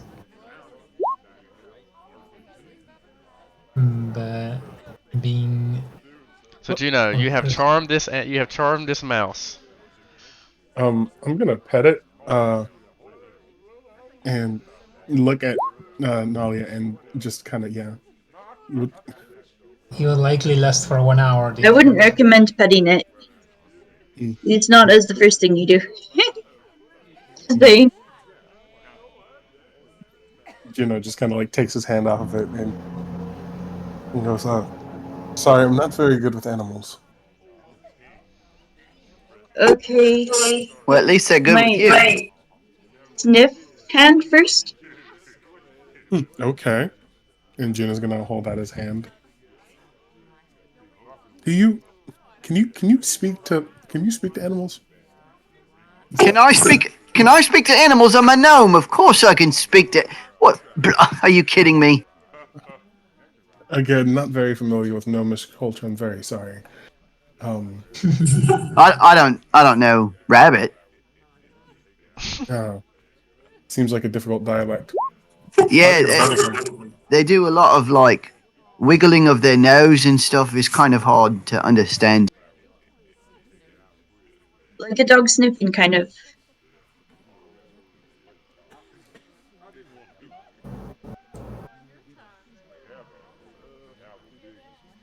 Okay, so what are we doing now? Are we sleeping and continuing the next day? Yeah, I think so. Okay, so we're going to sleep. But what? Charm will wear off fairly soon, so if you want to talk to the mouse and ask if it knows any directions, then you would have to do it while it's still charmed. Mm. This is for 1 hour. Because I got the impression we were tracking some or looking for tracks. I didn't really follow it very well.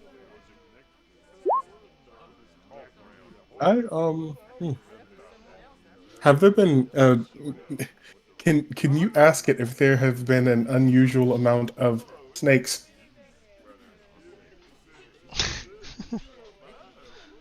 Sign language, not. Could No, be scary. Guko would have to ask that. I know. What are we asking? But are you able to speak with the animal or just? I mean, yeah, I'd have to cast the make it super. friendly? I'd have to cast the spell. I'm not the friend though. It. Do you know the? But if you actually, are you casting speak with animals or just charm animal? I mean, I can. I didn't charm it though. Juno did. You want me to talk? Yeah. They don't talk to you. It's friendly. They were cool. Maybe. What? What do you need? I was asking about maybe the presence of an unusual amount of reptiles, like snakes or something. I'm sure a creature of prey would know something like that. I'm sure we have a bit of. I was saying just don't communicate it with body language because that could be alarming, more or less. Okay. Roof. Do you have speak with animals to speak with it, or are you just scrolling? Yeah, I cast speak with it. Have you cast speak with animals? It's Yeah. right there in the thing. Oh, I didn't see it. Sorry. Speak with animals. What do you asking us? I just really practiced barking. You know, I've gotten so good at it that. And then you're Dr. Little now. It speaks with it for Okay. 1 minute per I level. have It's intelligence too. what's your question? You have 1 minute of real time. I don't know. We're asking what? We're asking if it's seen a lot of snakes, serpents. His cat draw back, squeak one way, squeak other way. Then careful bark. I'm so confused. What's going on right now? Yeah, you know, lost me. What is my question? The one Which that way? you Well, first, I don't know which way we're going, but I got the impression we were following something. We're going to the monastery. And did we need a direction? I don't think so. No, I think Greer's got Okay. yeah, Gru's got directions. That's what I thought we needed, was a direction. See, I thought you wanted to talk with the mouse to see if there's any predators in the area or more predators. That's what I was asking. Yeah. Me personally. What I was Are there any predators in the area? Bark, bark, bark. Okay. Yeah, so, there's a cat over there. so it tells you that there has been more of late. It seems to be aggressive, and it has been doing its best to just stay hidden in the tavern. But it doesn't say tavern. It says this building. So yes, more of late. That's why it hides in the big building. Well, it looks like we have impending doom on our hands. What kind of predators? Bark, bark, bark. It tells you, describes to you something long, with sharp teeth. Bigger than you. Twice Yes. as big as you. Seven Yes. times. Yes. Bigger than me. Bigger than. Okay, yeah, really big snakes With almond eyes, yeah. with almond eyes. I don't know what an almond is, but it's they're kind of like an ovular, like an oval shaped nut. So, okay. Noelle is going to ask if they have almonds in the tavern. What the fuck? She loves salad and almonds so much. No, the only thing they have in the tavern is he describes to you what rice is, bread and cheese. Okay. But you could together and kind of make like a salad out of it. It's like cheese. I don't know what else would make sense though. The mouse tells you that it has seen. I think this is. I wonder if this is going to be a mouse voice. Let's see. I have seen long snake-like creatures, very aggressive and fast, in the area. I have hidden in this building because it has much cheese and bread. Yes, Okay. this is the mouse voice.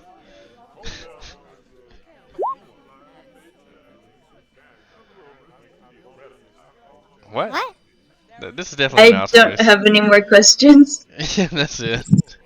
No, not the voice. I thought you cast animal friendship on a dog. No, on a mouse. Goodness gracious, y'all need to get it together tonight, guys. Come on. I found the mouse. I wasn't paying attention. I didn't understand why they were trying to. Yeah, all right.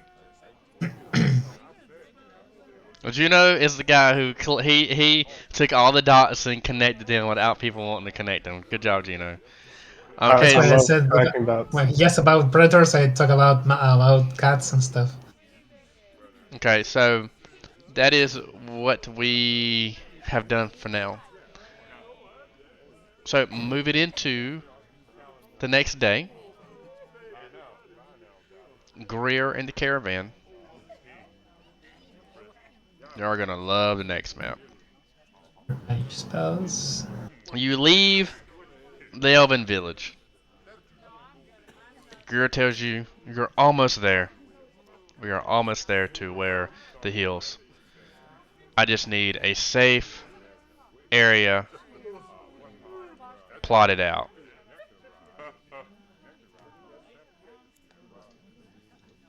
Everyone put your stuff here.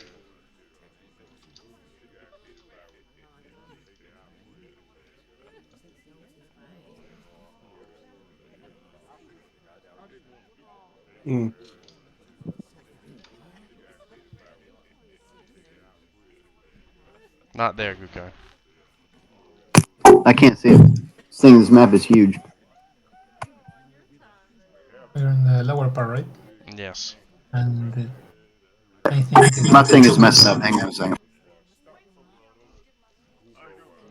I changed a thing from the token. It seems it erased the token image. I'm gonna have to check my character sheet, see if my hit points are accurate.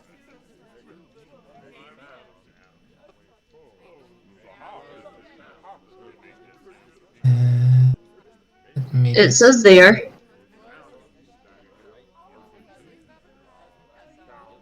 Okay, I'm back now. Yeah.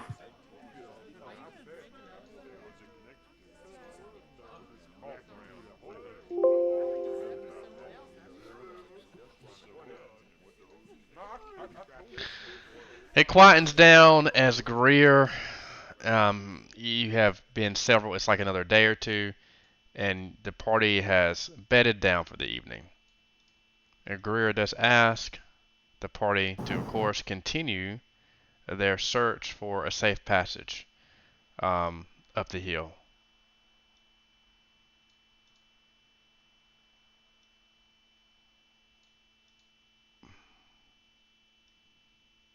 We're scouting ahead up the hill.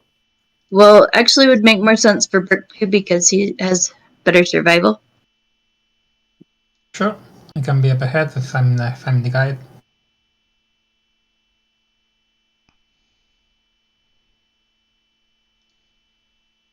Okay. So the caravan is here. Give me one moment.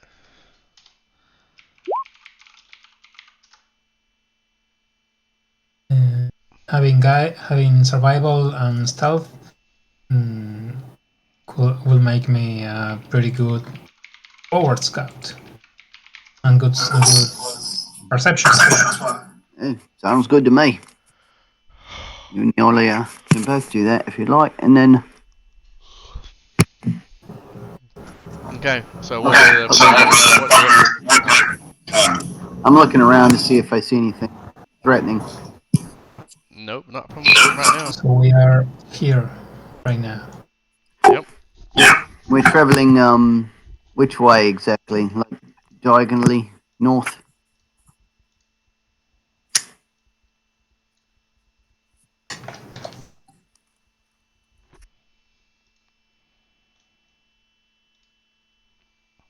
Yeah, yeah, this way, I suppose. Keep traveling. I'm keeping up with what the party's doing. Okay. Yeah, the question is which general direction are we going? North? Like straight up or? That's up for the party member. Oh, wow, this map is enormous. So there's a bridge up ahead, I guess. Can we see it? We can't see it. No, you cannot see that. Okay. Dude, I don't know. I don't know how much. I don't know how much we can see from where. Okay. Well, let's go around the trees here. We gotta get through the brush. At that time, Greer is giving out commands and orders, and he's sending the other party members back, or the other scout party for the Elven village. It seems that the party, here you go, so everybody's together, is here, scouting out the lands. Remember, Greer's orders was to scout out a safe place, and look for any inhabitants.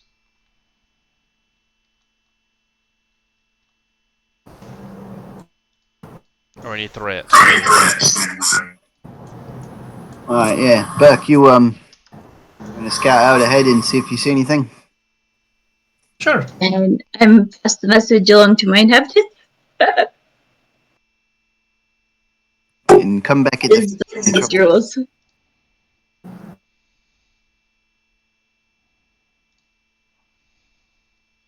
So how much forward should I be to make a difference? There's Chow in front, ready to cast Banish if trouble arises, and he's going back to see if he can advance. What do you mean, Bert? Like he will be forward scout, and if he sees something that's not friendly, will come back, and if he suddenly sees something not friendly, will cast Banish before going back. I got you. Like preparing a spell. Yeah, I'll definitely let you know. Just if you and the party are scouting around. Are you able to remain hidden?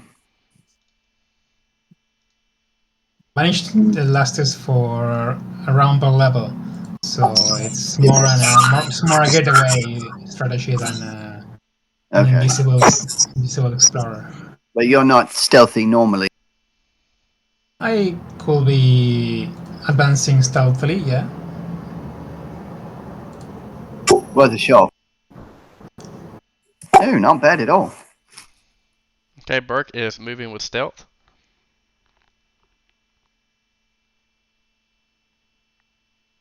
Alright, so he's going to go ahead and see if he sees anything. If he does, he's going to come back and tell us. If I'm not noticed, I just come back, and if I am noticed, I cast Banish and then come back. Okay.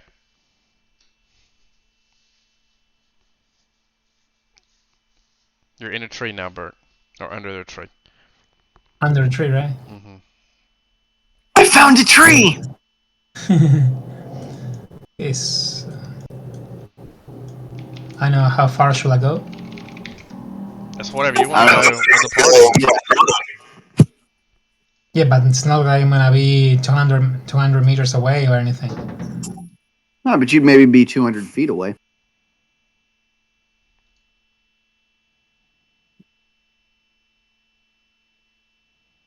Nolly, if you want to roll stealth 2, you can go with Bert.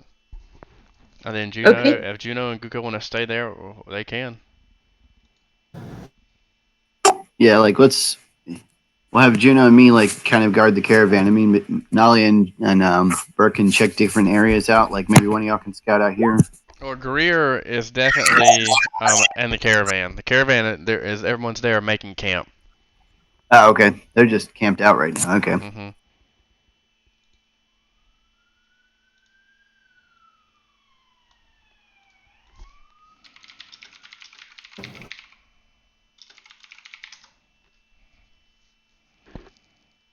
Juno, where you at, man? Over to the right. Moving kind of the opposite way from the other two.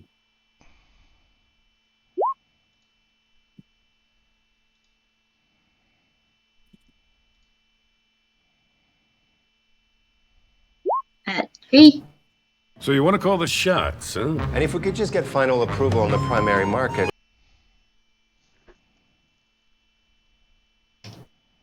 Burke, I see you're still doing good.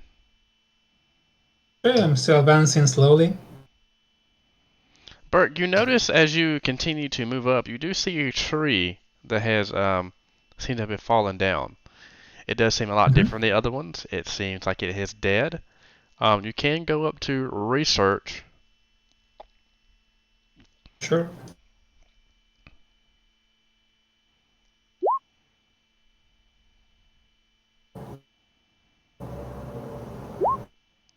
Kuku and Juno, you see pretty good.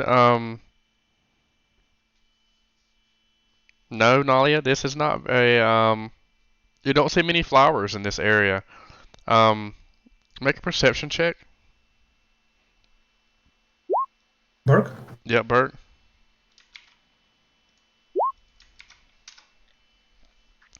Burke, you notice that there doesn't perception. What is be engineering? You got engineering, I think. Engineering or nature might be. In nature, I'm not engineering. Okay. Yeah, roll that check, and then I think I'll be able to help you out more.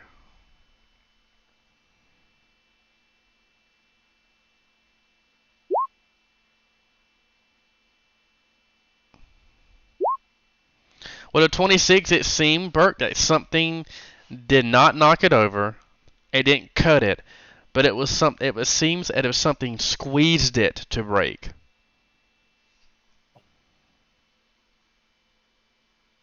So it wasn't cut, it was squeezed to break. Mm-hmm. That's unusual.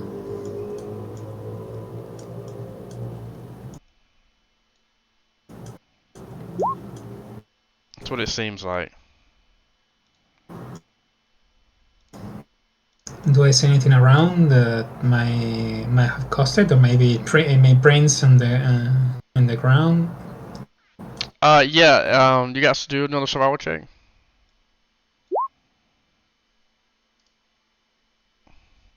Yeah, Burke, you definitely see some tracks. Yep. Mm-hmm. Going into the northeast. Well, are there like big tracks, big footprints, No footprints. small... It just seems like one motion, like something was drug from this area.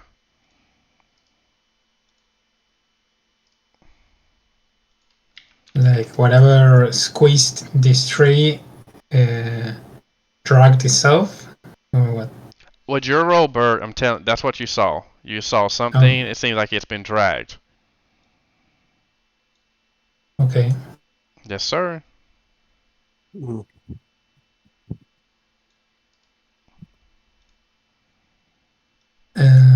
Well, I'll be making a sign to the parties to come forward. Roger that.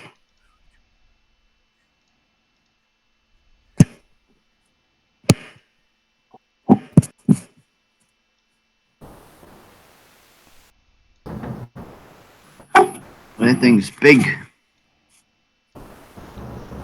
How big of a thing was dragged? It seems about Let me do a little freehand here. A little dent. It seems about.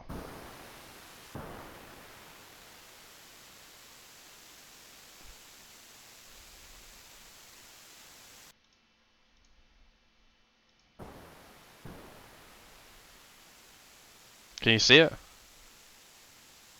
No. Nope. There we go.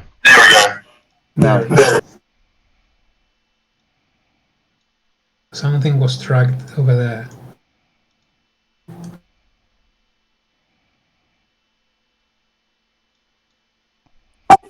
Like a piece of the tree? maybe, or I don't know. Well, somebody might want to follow those, see where they lead.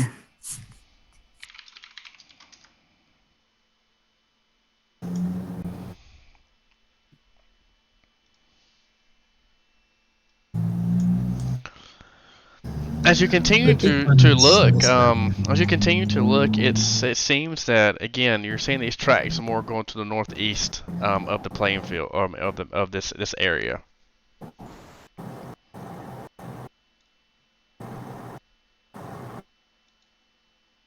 Okay, okay, let's follow the trail. Go follow.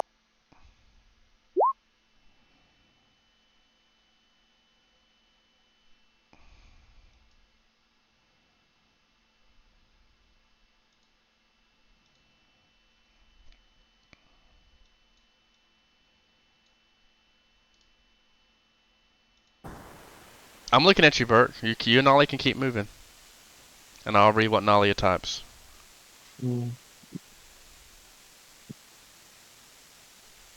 So you said this tree looks like it was squeezed apart. Yeah. Can I feel like I know what this is. Do you mind if I roll maybe a knowledge nature? Because I feel like what I'm looking at is probably the constriction of a very large snake. Would that be That's accurate? knowledge. That's knowledge. Yeah, that's knowledge. That's. Ugh. Ugh, no, you don't know. Well, that's what I'm gonna go with. I trust my gut more than I trust my brain. Definitely a tree.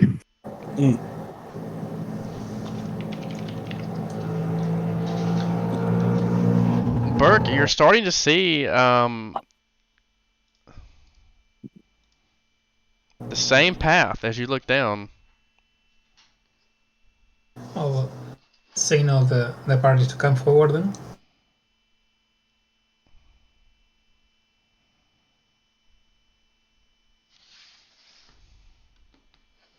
Will it look just like the other print, or maybe I can identify it? Maybe it's different. I'm gonna keep the same. I'm gonna keep the same kind of feel just because of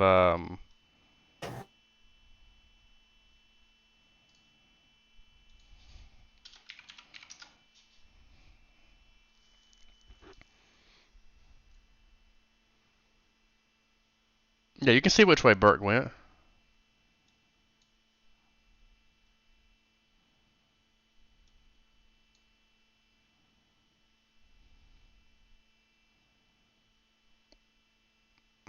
Why all that? I'm just being funny.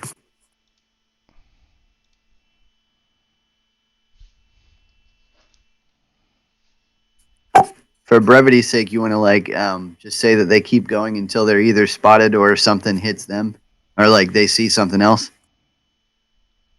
So that one more time? I said you want to just say, since they're both they're sneaking around, just No, say I want that I want the party to move how they would move if they were actually speaking. I know it's very annoying, but well, no, it's not. It's just we would stay put for the most part and let them scout, and then when they spot something, that's when they would come back and report. Okay. If it's something dangerous, I will come back. If it's something just curious, I will call them here. Okay. Continue to scout. Is this a hole here? Or? That's like a tree that's it's been rotted. I'll let you see that with your primary. Okay. And I keep on advancing.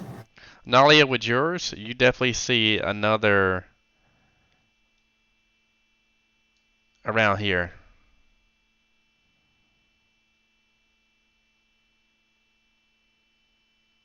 Where?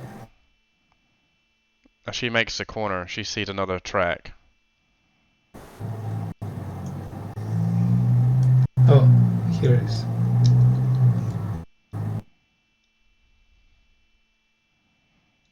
So make a perception check.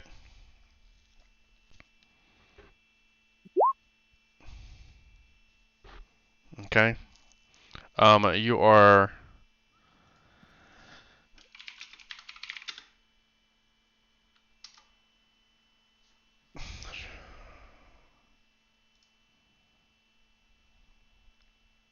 Mhm.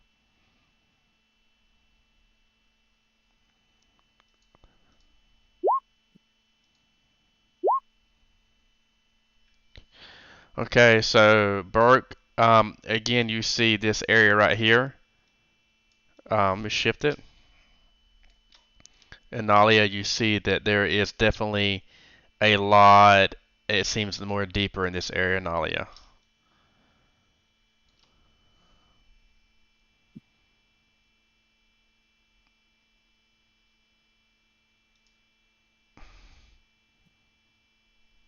I found another track, then I will call the party to move forward.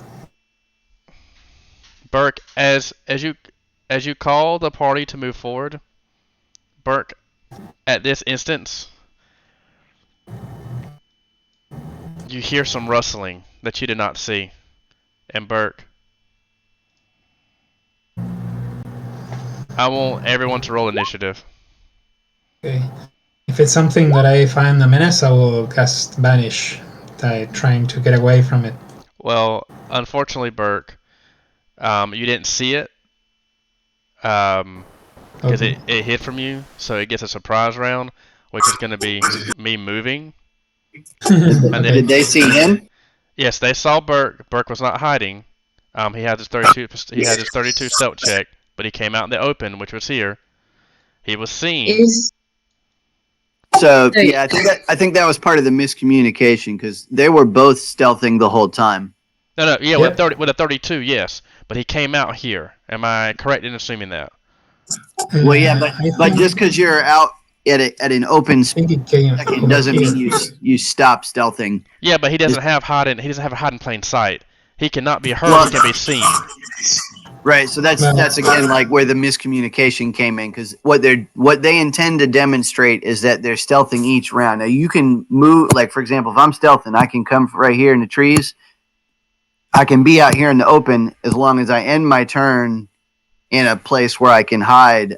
It's okay to be like to move through an open area. The intention is for them to be stealthing the whole time. so I cannot figure out a way And- to jag my initiative to the turn order. The first one I rolled.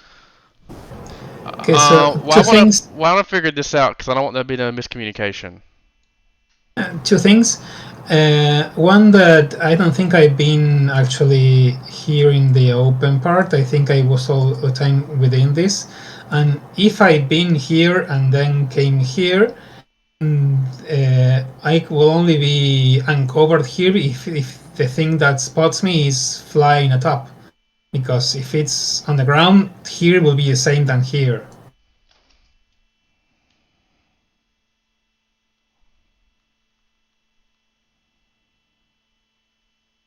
But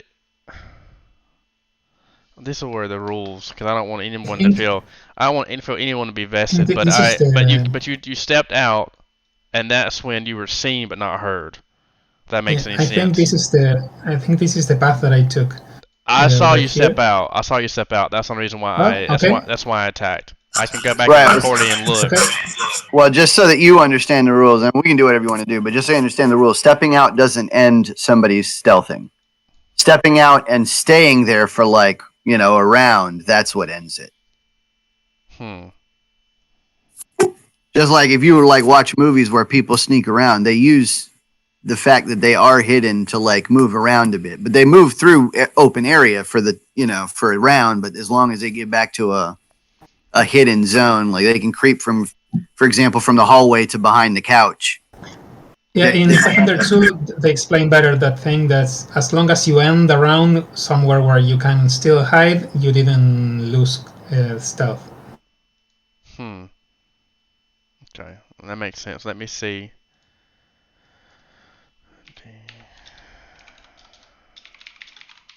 Let me see if I get a perception check then.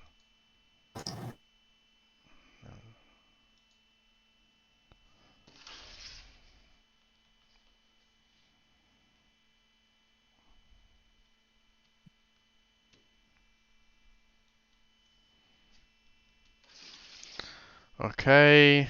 Yeah, I'm not going to be able to see the 34 then, so I don't know. I guess I made a mistake. I don't know how to rule that then. Other than, I guess, Burke, you're not attacked then. Okay. Then I'm still unaware of something being nearby. Nope, because that does nope. But you see the sign, you see the tracks here, of course. Yeah, I see a sign. That's why I was calling the party here to look at the track. What I don't know is that there is something stuck on me. No, there's nothing stuck on you. Nothing stuck on you because I guess I did stealth wrong. Stalking. I mean, like stealthing around me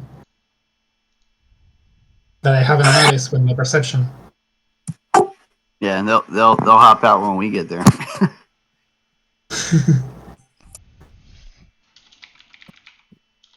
If I haven't noticed the threat, then I won't vanish away because I don't see any threat here.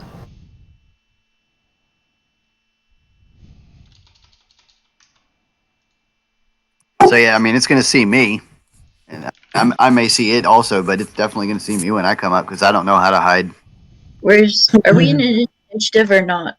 No, not at this point. No.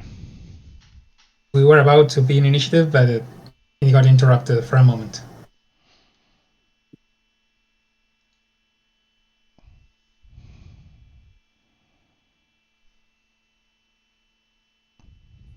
What you say?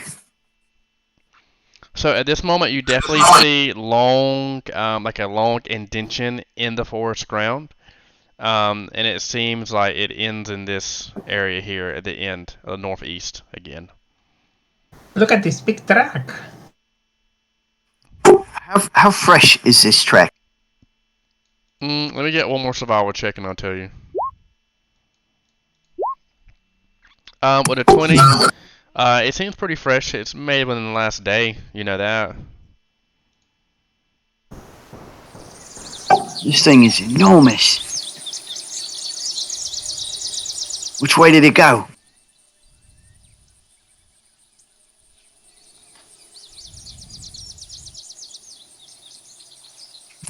Look. Which way did it go? It goes over there. I will point forward. Right here? But then where? It just disappears. Yes, it's very weird that leaves marks every once in a distance. If it's going steps, it must be going steps, really long steps. But this one's not a step, this is one a different drag than the other one.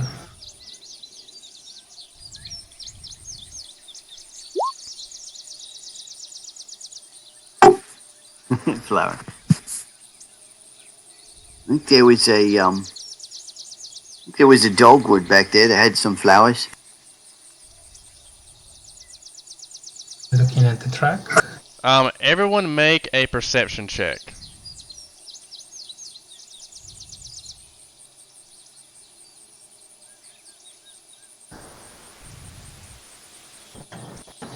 Okay, so Juno,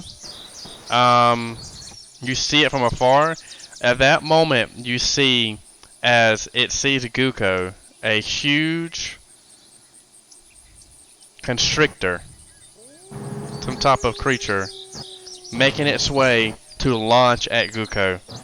Jeez! I'm gonna have everybody re-roll initiative. Okay.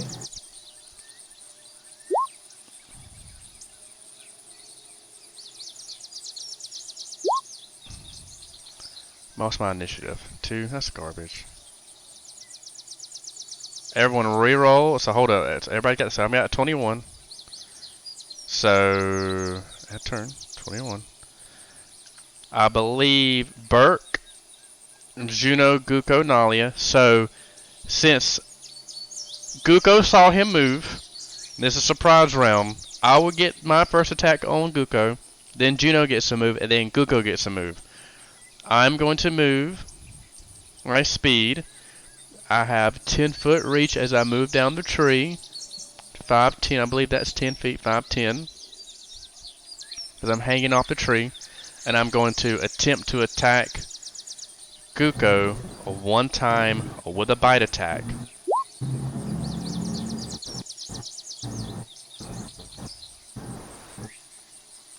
Okay.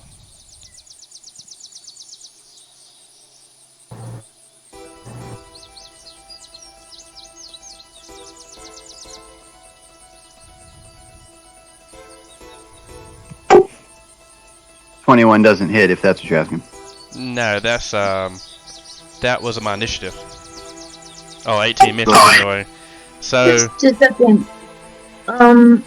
you're flat-footed too, Guko? Does that still miss 18? Hang on. I think so, but let me just make sure. I don't remember. Your AC is 30? No, not at the moment. It isn't. Hang on. Let me. It's flat. Flat-footed is 25.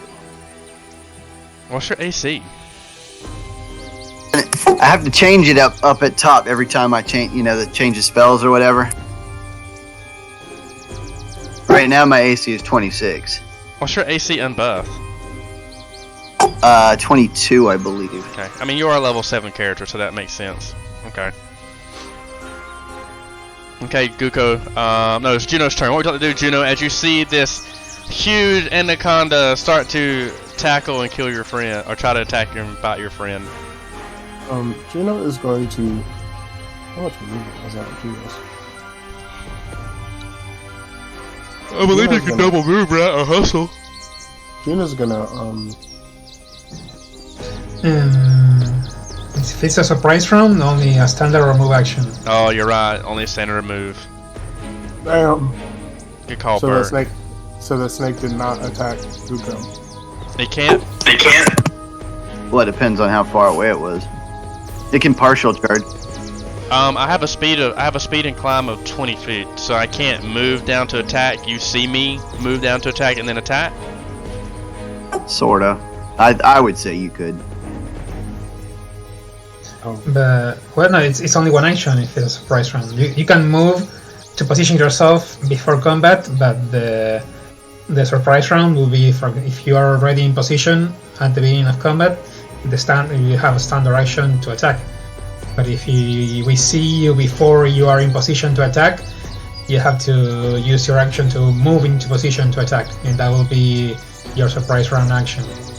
So, Unless you partial charging. is what I did okay or no? I'm getting confused in the rules now.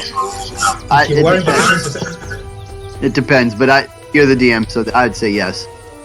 If you were in position to attack at the beginning of the round, you can attack as your standard action as a surprise round. But if you were spotted before you could attack because you weren't in position to attack, you were in range to attack, then your surprise round will be moving into position to attack. So I will be moving and drawing my bow. So did you move, Juno? Yes. Okay, Juno, Guko, it's your turn, and then we're gonna start with Bert. So I can ask them to not hurt the snake. Oh, well, you can talk out of turn. You can, if you want to. No, well, it's a free Yeah. action, but... So I say, I have an idea. Can we not hurt the snake? She wants to try to charm me.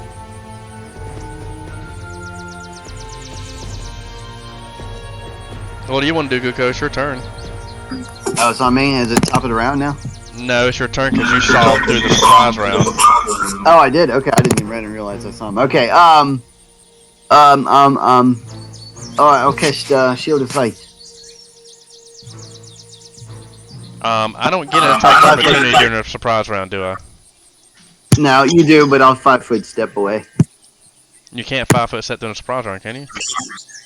Yes. Free actions are still permissible. So.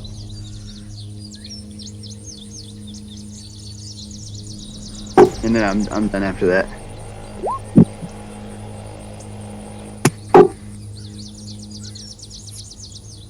That shield of faith. Now it is Burke's turn. Oh, a snake! I'll 5 foot away from it. Draw the banner.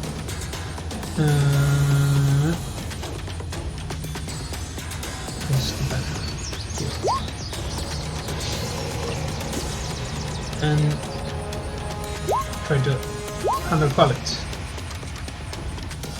But Noelia wants to. Oh, well.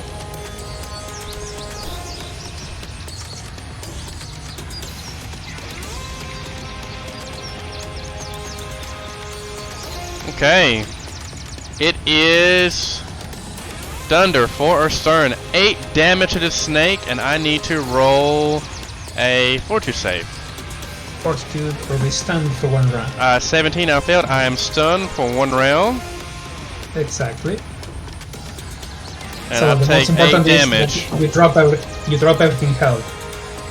Well, I'm a snake, so I don't hold anything. Okay. He was trying to hold me. Okay, Bert. Is that your turn, Bert? Yep. The snake fighted cannot- it, I drew the banner and thunder called it. The snake can't do anything. Now it's Juno's turn. Juno is going to.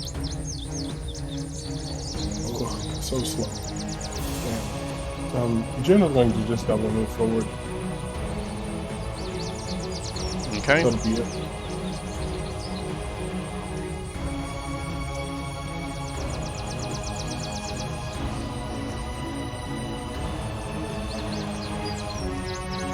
Now it is Nalia's turn. What would you like to do, Nalia?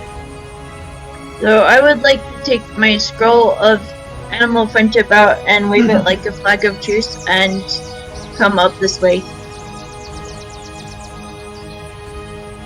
Okay. A bag of what? Wait, what? Stand. Wave it like a flag of truce. You have the maestro with you? I don't think that's how it works. And then I won't do anything else right now. But aren't you going to? Aren't you going to use it? I can't use it. I don't have use magic device. I don't believe. I should check though. Oh Jesus! Hey, give it to me.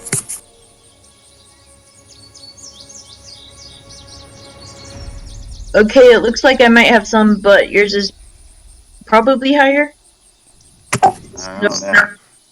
Maybe. I'll give it to you.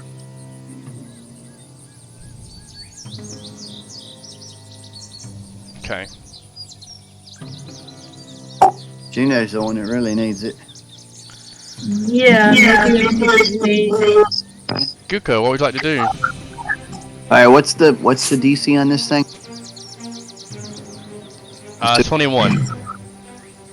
Jeez.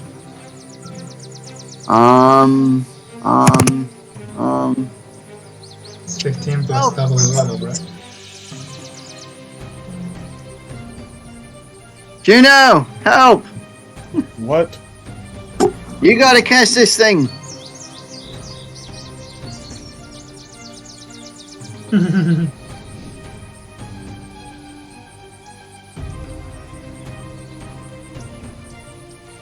Okay. Is that all you're gonna do, Guko?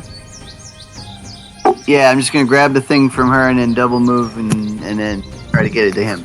Can you move the correct turn so that you don't step out? It doesn't matter, I'm stunned anyway. Yeah. Okay. Burke, your turn. Yeah. So everyone's going away from where I was moving, so what I can do...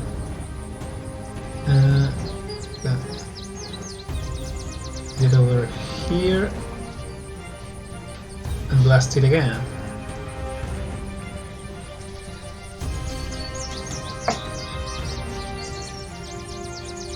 So it is a DC 19. Yep.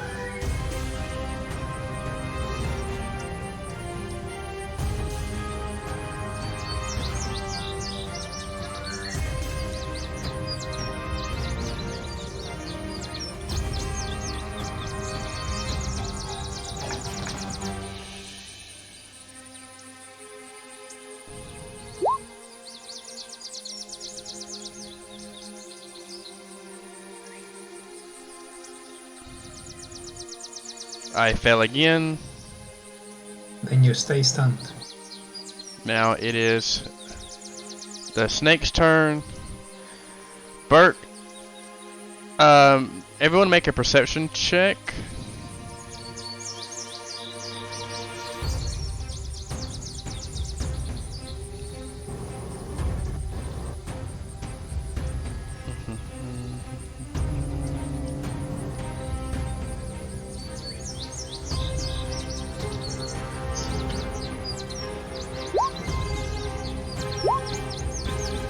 Okay, so 19. Oh, someone roll high.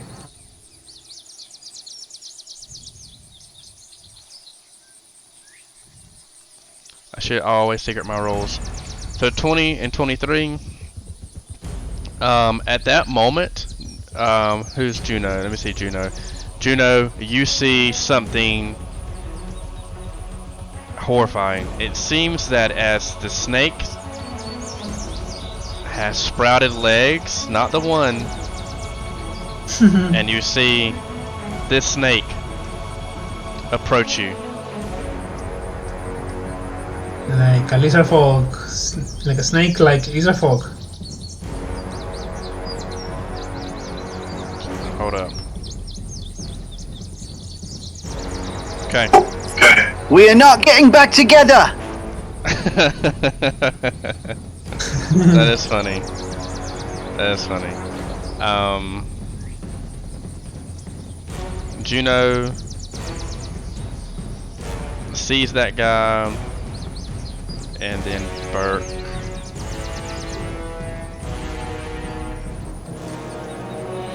Okay, Bert, and you see this guy as well trying to sneak around. Okay, Juno, what would you like to do? I would like to identify. I would like to Arcana. identify. Yeah. Okay. It is a serpent folk or a Yuan-Ti, depending on which rumors or which lore you have listened to. You know that they are mainly subterranean on Galorian, and few inspire as much fear and horror as the venomous serpent folk. They are as cold-blooded, they are an evil reptile master, as formidable and as cruel as a drow. Their foundation and culture is built on relentless conquest, slavery, arcane power, while they are driven by arrogance and what is another word? Arrogance and what is that toxic trait that people have? What's that? Guko, mute your mic. What's that toxic trait? Godly narcissism. The dark triad. That's what they are. They have the dark triad. Okay. So. Boom. Machiavellianism, narcissism, psychopathy, and Machiavellianism. There we go. Boom. Okay, so this was a check for monster lore. I need to know a couple pieces of information. So this is 10 plus CR, and then however many over 5, I get another question. How many questions do I get? What'd you roll? The Arcana was for monster lore. I need to. And how many 5 over CR? 5 over CR. How many times do I get 5 over CR? You get 3 questions.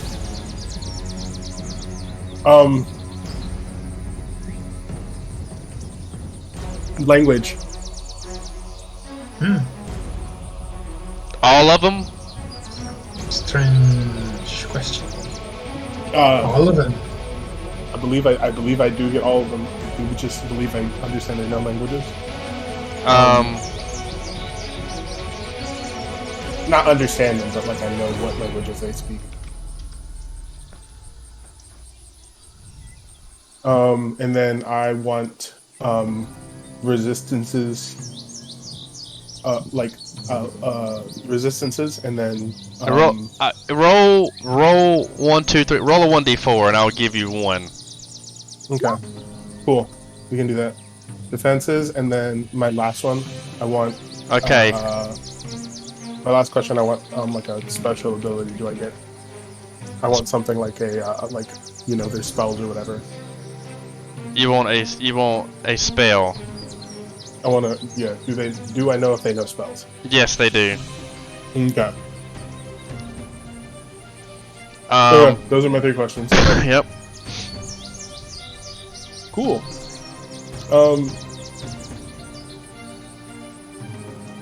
Use the scroll. Here. So because monster lore is not in action, can I want to identify this guy too. Yeah. It's same 31. No, roll me a different one just because. Is it still Arcana? No, this is nature. Okay. You know this anaconda, a giant anaconda. Okay. That's just an anaconda. Okay, awesome. Cool. We will figure this out later. I need to draw a weapon real quick. So I'm going to 5-foot step about here, and then I am going to Take the scroll. fuck the scroll. Fuck the scroll. It's not really my type, but okay. I'm sure your ex-wife was quite the monstrosity compared to a piece of paper. So you'll have to make do.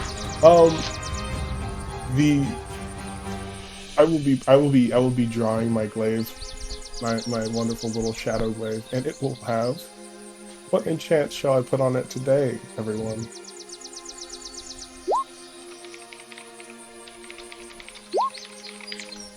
Oh, Bane takes more actions. I have to. Fuck. I didn't get any other weaknesses. It'll work on both. Probably not. No, because this is likely a magical beast, and there's an animal. Nope. Are you sure? Yep. Serpent is not a type. Bane is my type. So what I will be doing is drawing my glaive, and it will have. We'll go with vicious.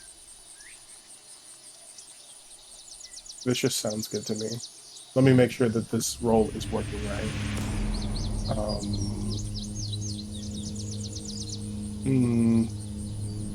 Looks good to me. Okay, awesome. Drawing my glaive, stepping forward, ending my turn. Well, actually, no, I will, instead of 5-foot stepping, I will just move forward. So 2 move actions, and then that is my turn. Okay. It is Nalia's turn. Hold my action. Okay, Guko, your turn. No, Ollie, I don't think he's gonna go for it, so that's it. I cast the Space Kitty. Okay.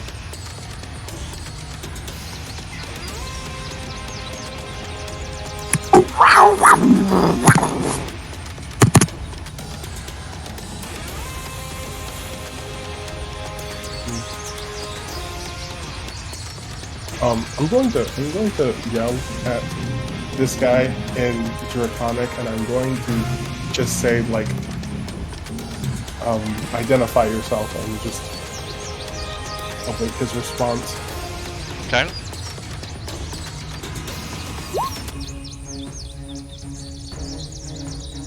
+2 to all those for charging. Oh man, who's he hitting? Do I have? The snake, the big boa, Oh, or anaconda. we're fucking killing that guy, huh? Let's see. Echo. Never mind, I don't have that one. Do I have a snake voice? I gotta have a snake voice. Snake voice. Snake Snake voice. voice. Nope. Just use a lot of S's. Echo. Snake Snake voice. voice. Nope. You can talk like this.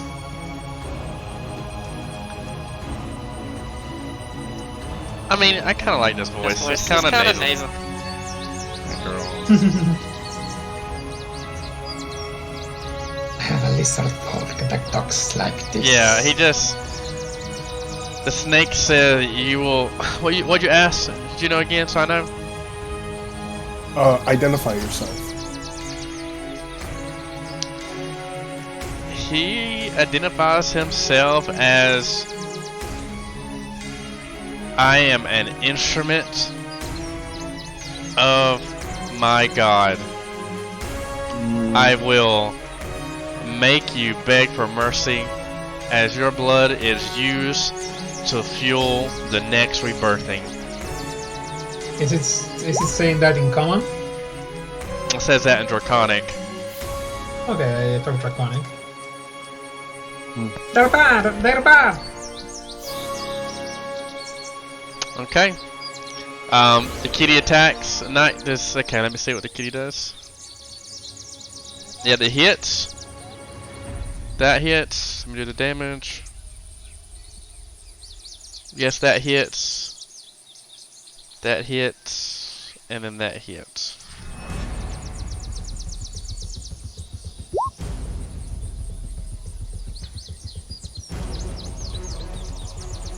Okay. Did a lot of damage. Okay, Burke, what would you like to do? Well, the bow is still there. Yep, and the I bow is have still a there. I have a snake guy here. So, move behind Noalia. And let's move over here. Try to continue stunning the snake. Okay. Let's see if I can get out of it.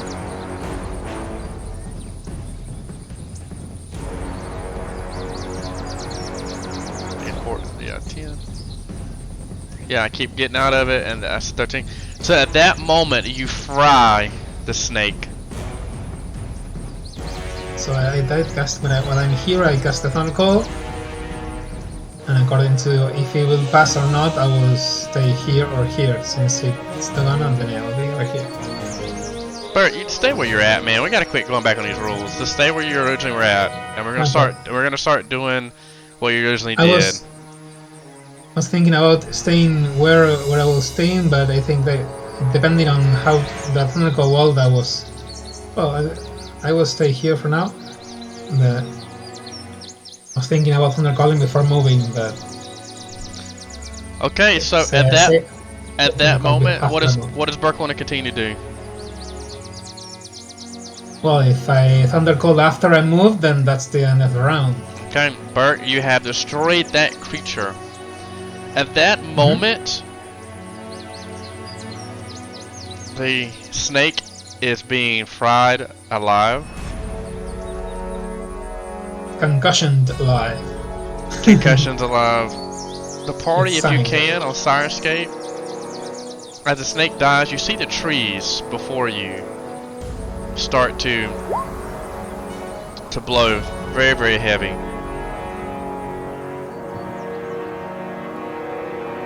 What's going? At that moment, you see, you get a strange sense of eeriness as you hear noises from the distance.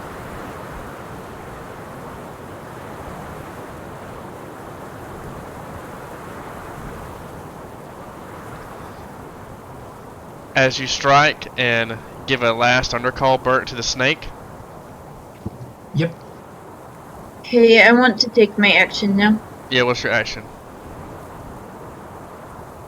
I am going to walk up to the snake and put my hand on it, on whatever's left of it, and say, in common and translating into another language, and back and forth, at least apparently as far as you can tell, unless you can speak both languages.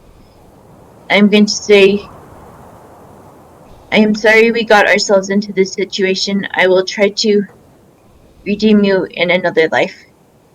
What's the other language? I speak Common and Celestial. Ah, perfect. Gina understood that one. Those are the only two I know. Well, I speak common. So she sounds like Donnie out the Wild Thornberries. You can hear every other word. Wonderful. So the temperature drops a little bit for the party, but then it certainly rises again as the party gets an uneasy feeling. We just have one here, Kuko, and one here. So I never... So I'm not sure if the party member remembers, but once that happens, you see these snake guys take a double move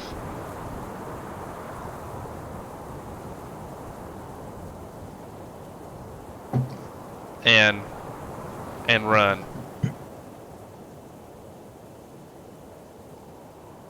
The guys in the elf village, they said that the earth got warm when something was about to attack. Oh, we're still in initiatives, right? You are still in initiative, but unfortunately, because I know it's gonna take a while, I am gonna have to end combat for tonight. And Okay. end this session. And I hate ending while we're in combat. I just know it's gonna take longer than 45 minutes to get through this. Please keep in contact of your spells. I want to appreciate everyone watching. It was a fun session in the town. But next week we're going to play, and the party members have got to see this unseen threat. They have finally had their first real encounter with the Serpent Folk. And I'm so excited to see the story progress.